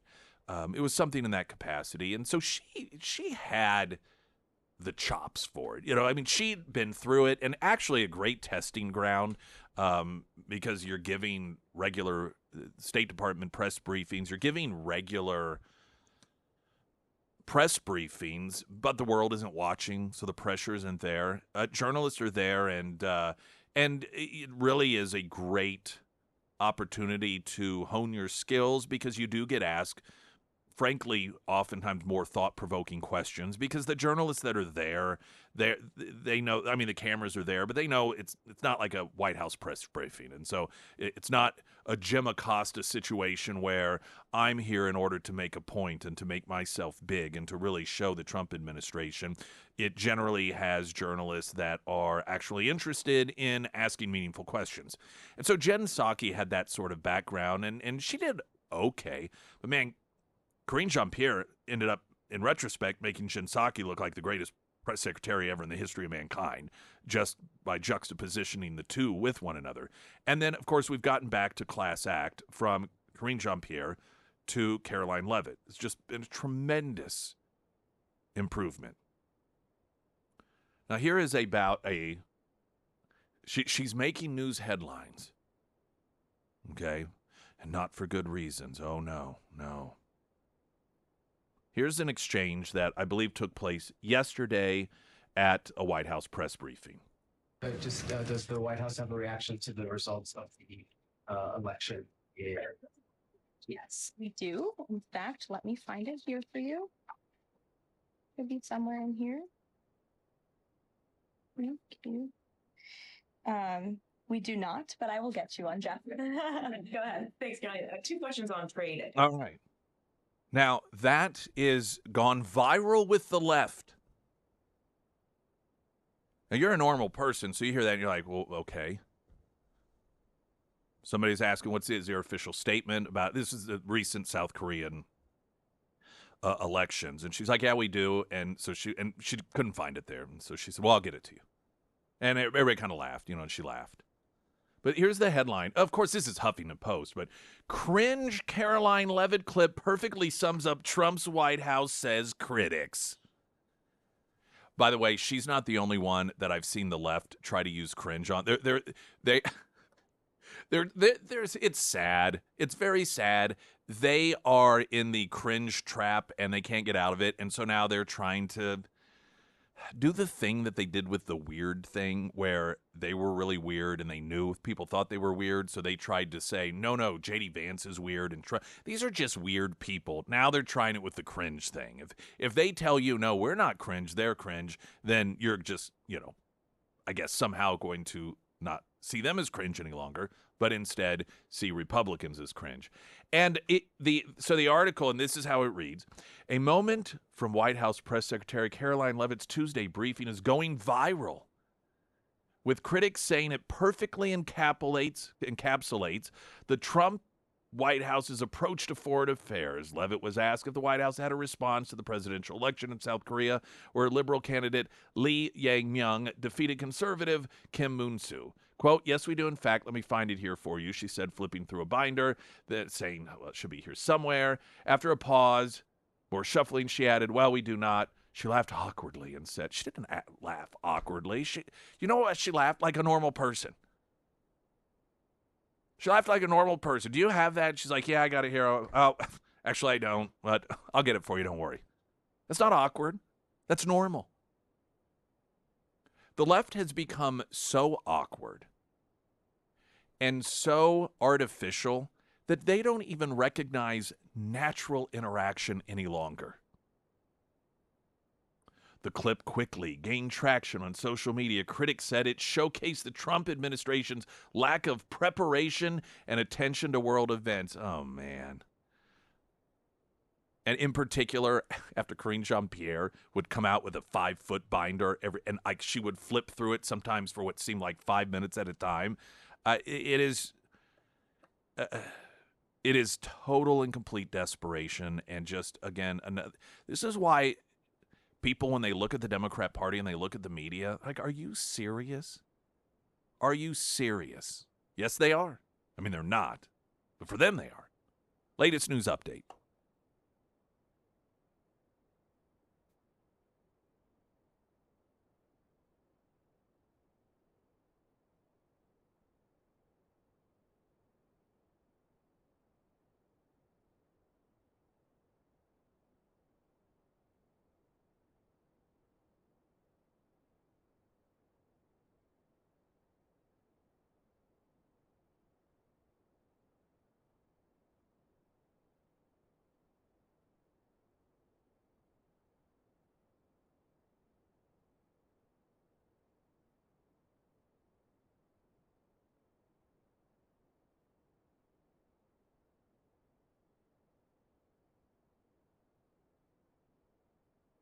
And the first alert forecast from Ozarks First meteorologist Tom Schmidt, sponsored by St. Clair the Ozarks Home Improvements. Today we'll see showers and thunderstorms throughout the day with a high near 75. Tonight, scattered showers with a low around 65. For your Thursday, mostly cloudy with a high near 78. And looking ahead to Friday, scattered showers and thunderstorms with a high near 79.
Sarah Myers, Thank everyone. you. Foreman Mechanical Heating and Air. After 28 years, I thought that my home deserved a major upgrade, so I upgraded my HVAC, and that's all thanks to my friends over at Foreman Mechanical Heating and Air. The team came out on Friday. We did a full upgrade, and we even moved my AC unit to an area that better suits it. And the team, let me just tell you, they were a dream to work with. They were incredibly respectful of my home. They were very friendly, and they got the job done quickly. So huge thank you to Tim and Chaz for all of their hard work out at my home. I know I always mention Russell, but all of his team members are just as great. If it is time to have the Foreman team out to your home, whether you need an AC tune-up or maybe you're like me and it's finally time to do an upgrade, make sure to reach out to Russell today. Now you can find all of the contact information for Foreman Mechanical Heating and Air under the Sarah's Endorsements tab at ksgf.com. There was a research project that was done, and it found that liberals are more than twice as likely to say that they have poor mental health, while conservatives are more than twice as likely to say their mental well-being is excellent. And there's a piece in the New York Post on this, noting that conservatives promote family and religion values and pro-community messaging, while the left is more the party of grievance politics and yes, you can't messaging. And we were talking about this earlier or referenced it, and how I mean, as liberals are always, how is there some injustice against me? You know, who's, and so much right now in particular, it's an obsession with Trump and just this hatred of Trump. And if you just take the politics out of it, if you have a relationship with someone and every single day all you're doing is, let's say, tracking them on social media and then posting about them and how awful they are, and everything that they do, you figure out a way to tell people it's bad. That's not healthy. That's just not mentally healthy. No one can be an emotionally happy person and do that. You just can't. Data collected from the 2022 Cooperative Election Study from Tufts University and reported by statisticians and political commentator Nate Silver revealed that among voters who say that their mental health was poor, 45% said they were liberal, only 19% said conservative. Conversely, those who said that they had excellent mental health identified as conservative, 51%, while only 20% of people who were liberal felt that they had excellent mental health. The stark lifestyle difference between the two are illuminating. For one thing, Democrats have ceded a virtual monopoly on the pro-family, pro-religion messaging that generally is shown to bring people happiness. And that's outside the confines of politics.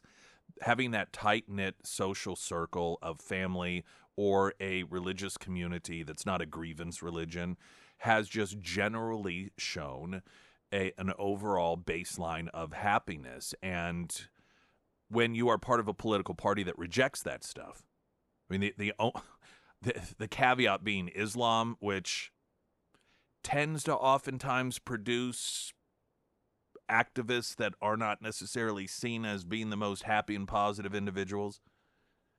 But ultimately, you know, the whole idea of family being rejected, a mom and a dad being rejected, the traditional, trying, in fact, to argue that not only is it not necessary, but it's somehow a bad thing, that it reinforces the patriarchal blah, blah, blah.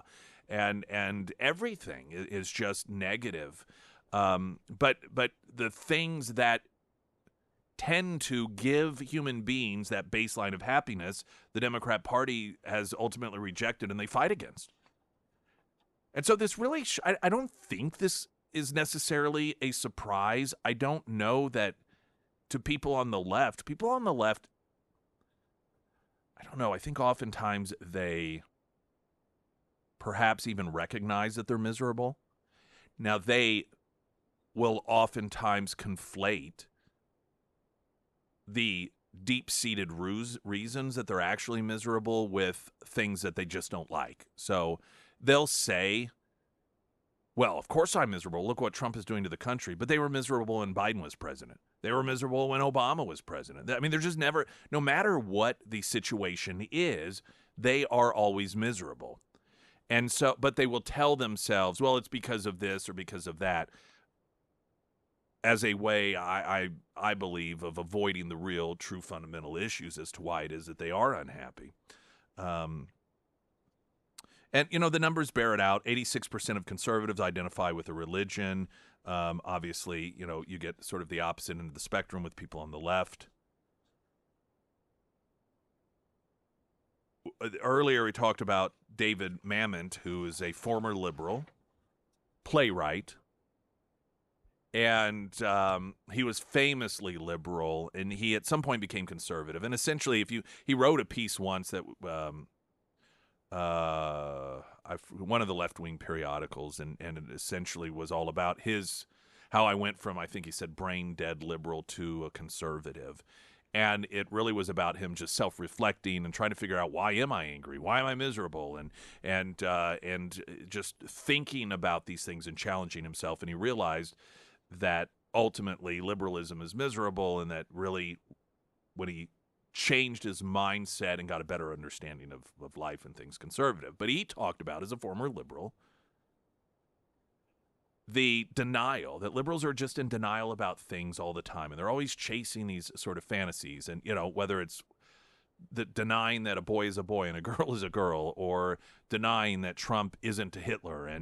And I think there's truth to that, which made this next story, to me, particularly funny. And I think this is a Newsweek story about this study. And its headline, "Study Finds Surprising Link Between Political Views and Self-Reported Wellness." And they note conservatives tend to rate their mental health more positively than liberals, a new research published found. But the difference may have more to do with stigma and survey language than actual psychological well-being. The study, conducted by political scientists at Tufts University and the University of Massachusetts Amherst, found that conservatives are significantly more likely to describe their mental health as excellent or very good. Study author Brian Schaefer of Tufts University told Newsweek in an email that his students, who were co-authors on the study, heard that conservatives were happier than liberals, and they wanted to investigate further.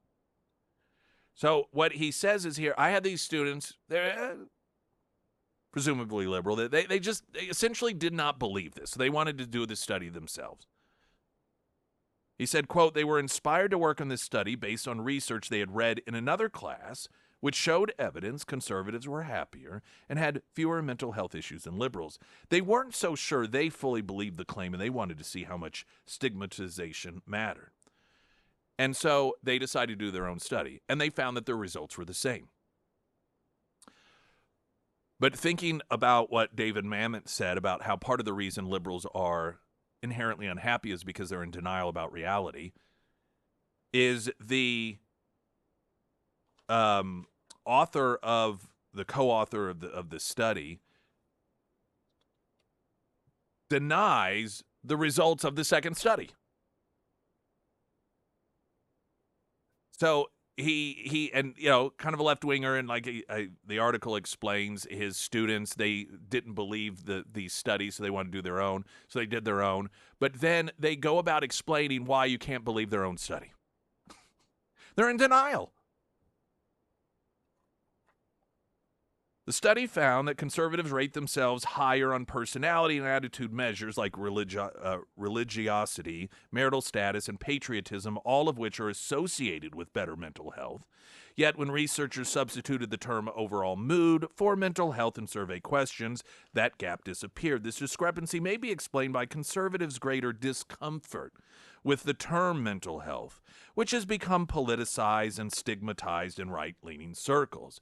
I would say that the main reason we see this is because conservatives tend to take on more masculine traits, valuing things like toughness and seeing weakness in people who need help, Schaefer said. He added a reference to the article, "Many mental illnesses often are stereotyped as dangerous, unpredictable, indicative of bad character, and a sign of personal weakness." Under a conservative ideology that emphasizes stability, security, and personal agency, the thought of mental illness may invite thoughts of the unknown or appear as a threat to their security. Liberals, by contrast, may be more likely to identify with or acknowledge mental health struggles due to greater awareness and openness in progressive spaces. And he goes on, but the ultimate point here that I thought was somewhat humorous was the valuation by Mamet, former liberal, that part of the problem with unhappiness in liberals is they're always in denial. So here you have a professor and students essentially seeking to do a study to disprove previous studies that liberals are unhappy. Their study finds the same thing, but they figure out a way to rationalize why it actually can't be trusted. And that the reason conservatives identify as being happier is because they're afraid of being unhappy. And so they're not really telling the truth after all. And so you can't believe our own study.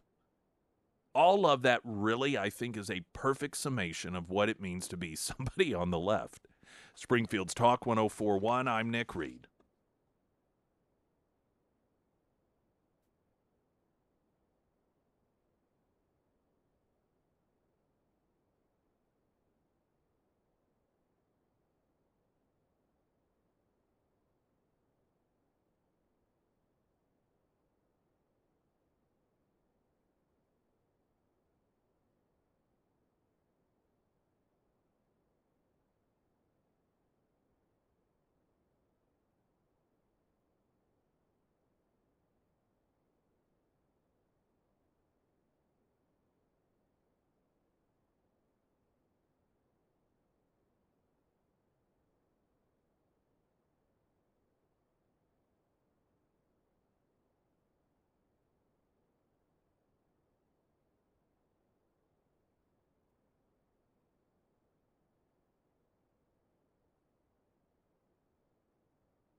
Pyramid Roofing Company talk and text line. It's the liberals that put a stigma on mental health.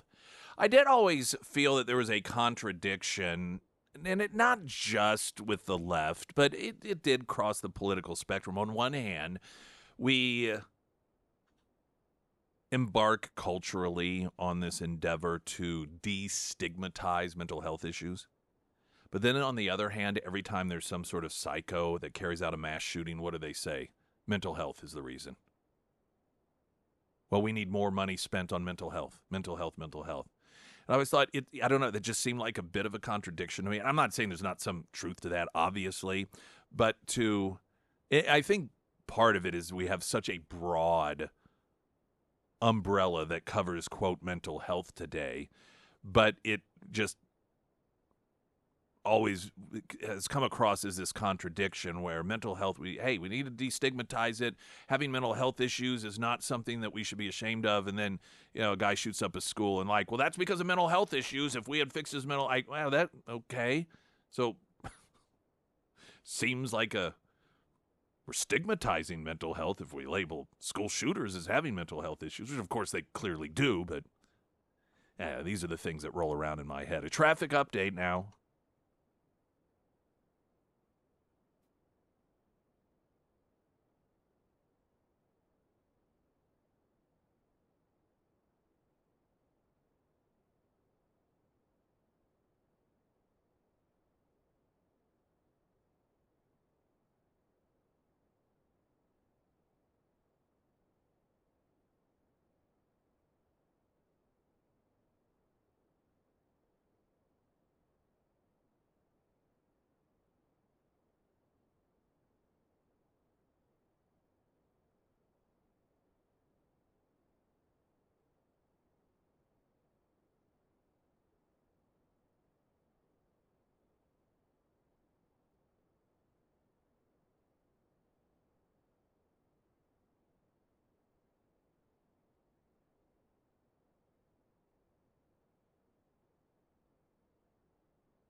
Springfield's Talk 1041, the first alert forecast from Ozarks First meteorologist Tom Schmidt, sponsored by Wolfpack Cleaners, your residential and commercial cleaning professionals.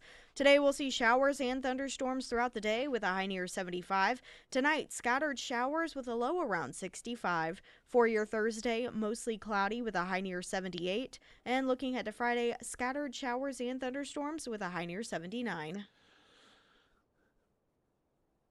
Part of what has so drastically fueled anti-Semitism in this country is that we have two major political parties, and one has been anywhere from absent in pushing back against anti-Semitism all the way to the more extreme being supportive of it.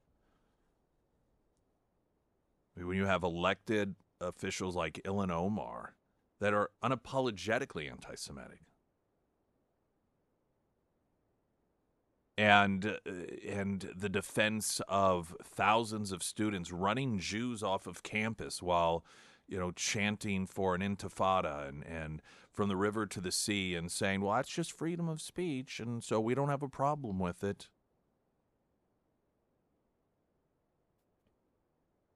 The only way that and it's not going to make it go away immediately, the anti-Semitism that has been bred, and some of this is DEI and CRT, it is the indoctrination of young people through the education system that certain groups are by default oppressors and certain groups by default are victims, and Jews are seen as the oppressors through the DEI prism, and people in Gaza are the victims, and so it doesn't matter what's actually done. You are on the side of what has been labeled the oppressed. That's DEI stuff. So the indoctrination starts early, then it is fostered on the university campuses, and the Democrat Party treats them, and this has been noted as part of the problem, like a constituency. Now, no one, nor would they ever do it, and I even hate to use this example because the Klan was the activist wing of the Democrat Party, but just for the sake of argument, can you imagine if the Republican Party treated the Klan's perspective as if it was a legitimate perspective that should be listened to? Yet the left does that. And in fact, let's not forget Joe Biden said that they have a point. Those were his words. When it came to these protests on the college campuses calling for the extermination of Jews, Joe Biden said they had a point. Now, of course, we can attribute it to his cognitive decline, but nonetheless. The only way to begin to change the culture of anti-Semitism in this country is for the Democrat Party to make it very clear that we are all on the same page about this being an anti-Semitic problem, not just there's violence on both sides, and no, that's not what this is. And so I think that we definitely need to praise and recognize when we start to see this to happen. Yesterday on MSNBC, Free Press editor Barry Weiss was on with Morning Joe. Now, while MSNBC, best of my knowledge, still has on their staff Al Sharpton, someone who led riots against and led to the deaths of Jewish people in New York, at least had a voice of sanity yesterday regarding this particular issue. And on Morning Joe, this is Free Press editor Barry Weiss on what part of the problem in terms of fueling this anti-Semitism is in the country. The reason it feels different, Joe, is if we think back 5-6 years ago to the massacre that happened at the synagogue where I became a bat mitzvah, Tree of Life in Pittsburgh, where 11 Jews were massacred, there were two key differences. The first one is that the person that was radicalized seemed mentally deranged. The second thing is that there was universal condemnation and outrage by the surrounding culture. It was front page news. No one had any trouble condemning it. No one had any trouble calling it for what it was, which was absolutely evil. So fast forward to these two recent attacks. The perpetrator in the case of the D.C. rampage, the murder of Yaron Lashinsky and Sarah Milgram, two names that should be known to everyone in this country, but you will see no celebrities making videos making sure that we know and say their names. He was extraordinarily articulate. He was evil. when you read his manifesto, but it was an incredibly coherent, if not morally upside down worldview. So that's the first thing.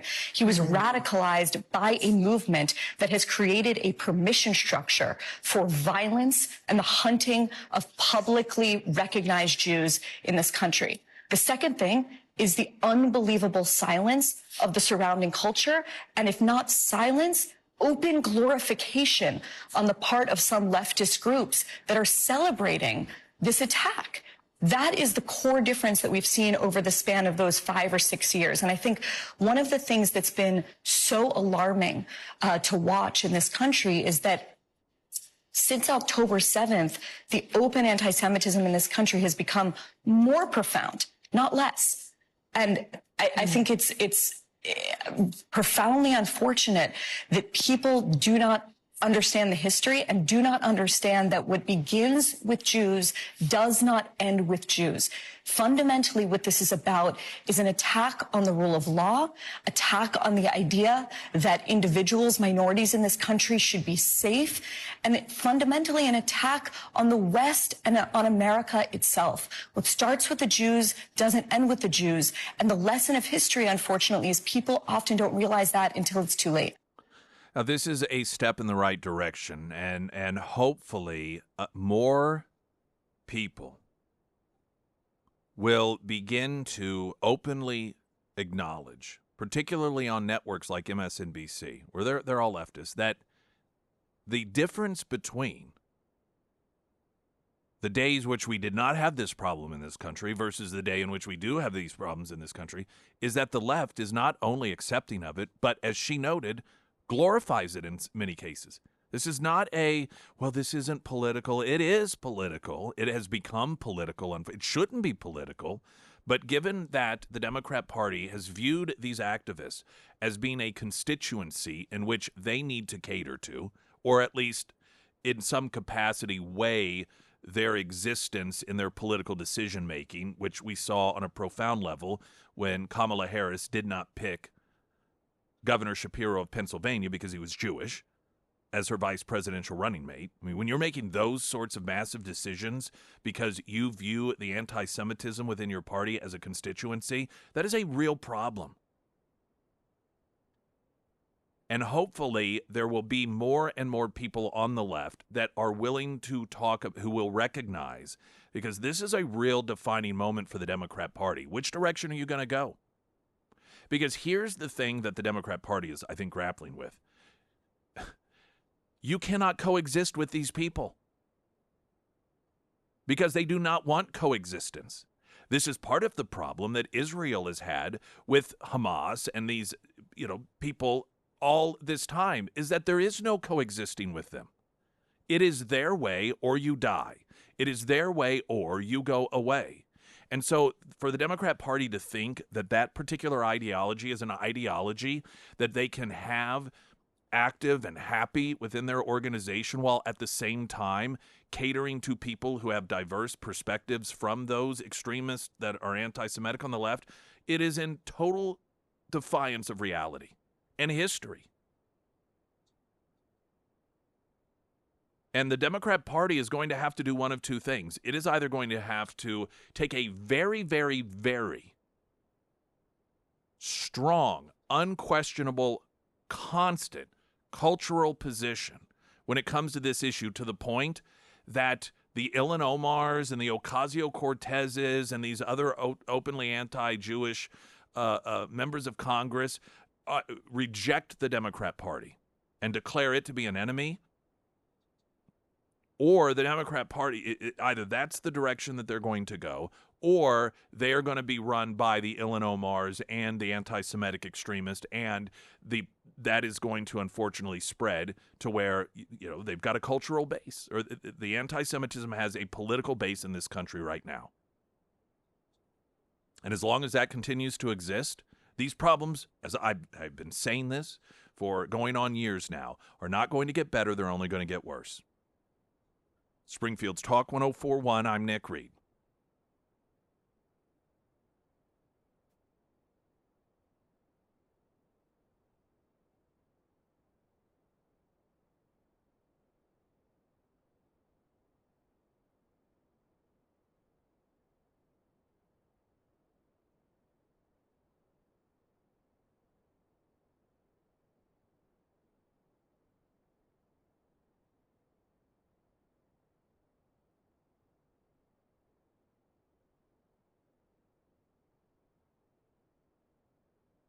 Sarah Myers. Thank you. The Pyramid Roofing Company, rain is in the forecast for the next couple of days, and if your roof just can't handle another rainy day, or maybe your gutters are just struggling to keep up, make sure to reach out to Josh and his team over at the Pyramid Roofing Company.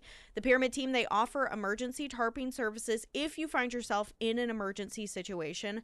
They also offer free roof inspections where they check everything from your vents, your gutters, and around areas that typically leak, like your skylights and your chimneys. And then they do an attic inspection as well, and they check your decking. And they also offer a discount for our military and our first responders on new roof installs. So whether you need a whole new roof or maybe you just need a simple roof repair, remember the Pyramid Roofing Company for all of your roofing needs. You can find all of their contact information under the Sarah's Endorsements tab at ksgf.com. I noticed yesterday this term, and gosh, I don't know if it was in that audio that Barry Weiss, that I played a Barry Weiss on Morning Joe or not, but man, it's a two-term word, and I've heard it at least 3 times, in which there is observations about the problems that the Democrat Party is having with anti-Semitism, and it's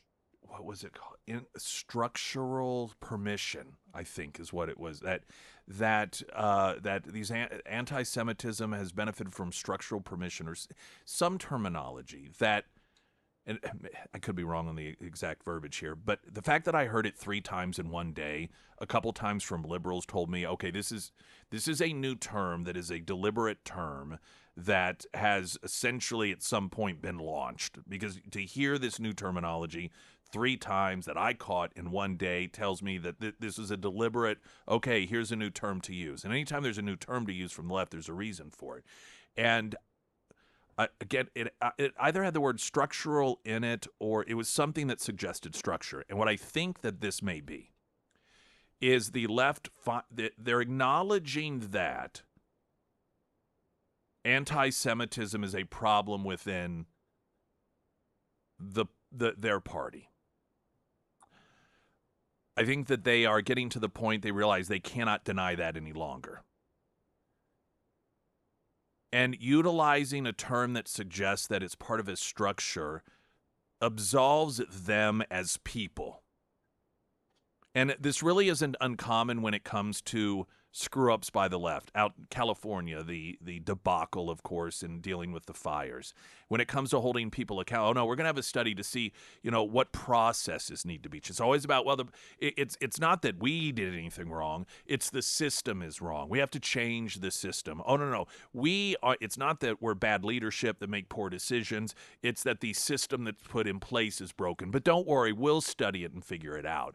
And hearing this presentation in the context of anti-Semitism within the Democrat Party breeding and flourishing because of this structural whatever. Called structural permission. Yeah, there it is. Structural permission. That's what it is. Structural and Obama permission. used it a bunch, actually. Okay, structural permission. And so what it does is it's an admission. Okay, yes, we know that this is a problem, but it is defining it as a problem that doesn't exist because of them. It doesn't exist because of their beliefs. It doesn't exist because of their catering to anti-Semites or even having anti-Semitic views. It's a structural problem. And because this particular structure in place exists, it makes them feel as if they have permission to behave this way and to want to wipe all Jews off the planet. Now, you may, as a logical person, be like, well, what is this structure? Well, it's just that, those are details we don't need to worry about. It's a way to stop the obvious denial while still being able to deny that it has anything to do with the culture and soul of the Democrat Party. And I suspect we're going to start hearing that structural permission comment quite often. How long ago? Because I heard it 3 days yesterday. When did Obama first start? The article that I'm reading from is from 2013. Oh, that's interesting. What was the context of it back then? Obama promotes the term permission structure, and he was using it to speak about, hold on. This was his actual quote. We're going to try to do everything we can to create a permission structure for them, referring to Republicans, to be able to do what's going on, or to be able to do what's going to be best for the country, but it's going to take some time. All right, so I mean, there's a whole article, but that was the very first time he used it. Interesting. Yeah, it sounds to me there's, other than just the usage of the terminology, not any connection between the problem that the Democrats have now with him using that terminology at the time then. The term permission structure has been around for years in politics and marketing. It was once defined by a marketing executive as pushing the proper buttons that need to be pushed to get people to purchase a product they otherwise would shun. So it's clear that there's been a decision made to start utilizing that terminology, because I just can't imagine a term that is not part of the everyday political conversation that I heard it 3 different times yesterday being used by 3 different people on, I think, 3 different networks. Tells me that it's like, okay, this is how we're going to start framing this. And I'm just freshly evaluating this, thinking that, again, it's a way for Democrats to say, well, they feel like they have permission to behave this way, but it's not, it's because of the system and the structure. It's not anything that Democrats have done. It's not because they support it. And ultimately, it's just about absolving themselves of any sort of responsibility. So it's going to be interesting to see if they continue on with that. And then if at some point in the public conversation, because every time yesterday I heard it, I didn't hear anyone say, now exactly what do you mean by that? It was just utilized, and then everyone went on with the conversation. Springfield's Talk 104.1, I'm Nick Reed.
Ozarks Elder Law to help prepare you or your family for, and it's always the most unfortunate times, the most emotionally straining, sad times when either a loved one passes on or someone doesn't pass on, but they get in an incapacitated state and somebody has to make medical decisions for them. Do we take them off life support? Do we go to the life-saving measures? And if you don't have that stuff nailed down in legal documents, I think a lot of people just naturally think, oh, well, I'm the husband, I'm the wife, I'm the son, I'm the daughter, so I'm the one who gets to make that decision. No. The government is ultimately going to be making those decisions for you. So you've got to have those documents in place, whether it's planning for death and passing along family assets, be they big or small. Maybe it's a parcel of land. It could be a family portrait, things that you don't think of as being problematic. But if you don't have all that nailed down, then you can find yourself in a world of hurt, or worse yet, the people you leave behind in a world of hurt. Ozarks Elder Law, free consultation, and then they let you know up front, here's what it'll cost in order to get done what you need to get done to be secure. So you don't have to worry about racking up, billable hours. They don't do that. They're good people. OzarksElderLaw.com, also Nick's endorsements at KSGF.com. Comedian actor Michael Rappaport, who is very, very aggressive and very abrasive in his presentation, and he was one of these guys just angrily anti-Trump and anti-Republican, but as this next election came about, he began looking at the results of Democrat policies and wasn't necessarily a huge Trump guy, but recognized he just had no trouble calling out the BS. And he posted a video that saying he's alarmed that more non-Jewish people aren't speaking out in defense of Jewish people following multiple violent attacks against them.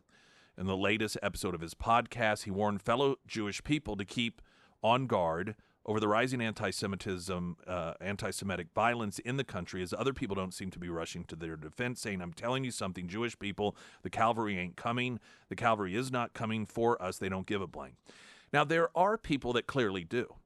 But I go back to what Barry Weiss said. The problem here isn't that. And this is the difference. And you can feel it culturally, but you've got to figure out what's going on. Once upon a time, this was not a partisan issue. Once upon a time, this was not partisan. I mean, it was universally condemned. But now the voices, and they're on the right politically, they're conservatives, that are speaking out the loudest are getting balanced out by people on the left who are supporting these efforts or are silent in them. So it isn't that there isn't a cavalry or there aren't people that are speaking up against this. It's just that now it's a mixture. And instead of a universal chorus that made it very clear, it's very identifiable. You could just feel it in the culture. It was non-questionable. This is one of those things we all come together on, we all agree on, and so it was easily identifiable. Here we are supported. As Jewish people in America, we need not worry, because if something like this happens, universally, everyone stands up and makes it well known this is culturally not acceptable in the United States of America. But those days are gone. And the voices on the right of support for the Jewish people, for the state of Israel, and the people on the right that are voicing condemnation of such behavior are being, I don't want to say balanced out, but they're being challenged and contradicted by the voices on the left.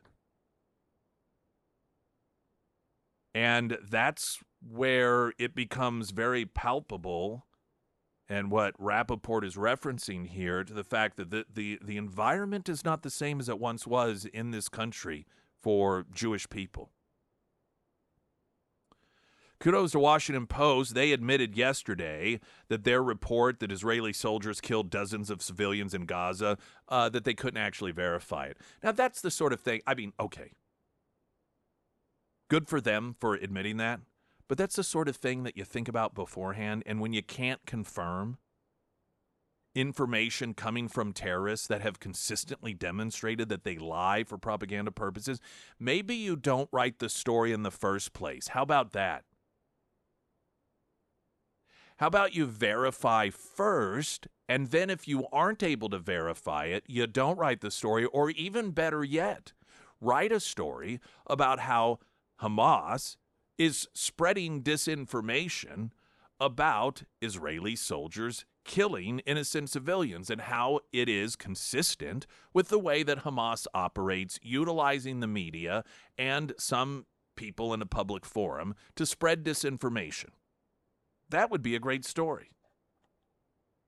As of yesterday, CNN was still reporting the fake story, by the way. CNN fake news on Gaza again. CNN persisted yesterday in publishing the fake news pushed by Hamas, claiming dozens of Palestinians had been killed near an American-run aid site in Gaza. And so in terms of correcting that disinformation campaign, which adds fuel to the anti-Semitism. Media is also a big part of the problem in this country. Washington Post, a day ahead of CNN on correcting that, quote, mistake.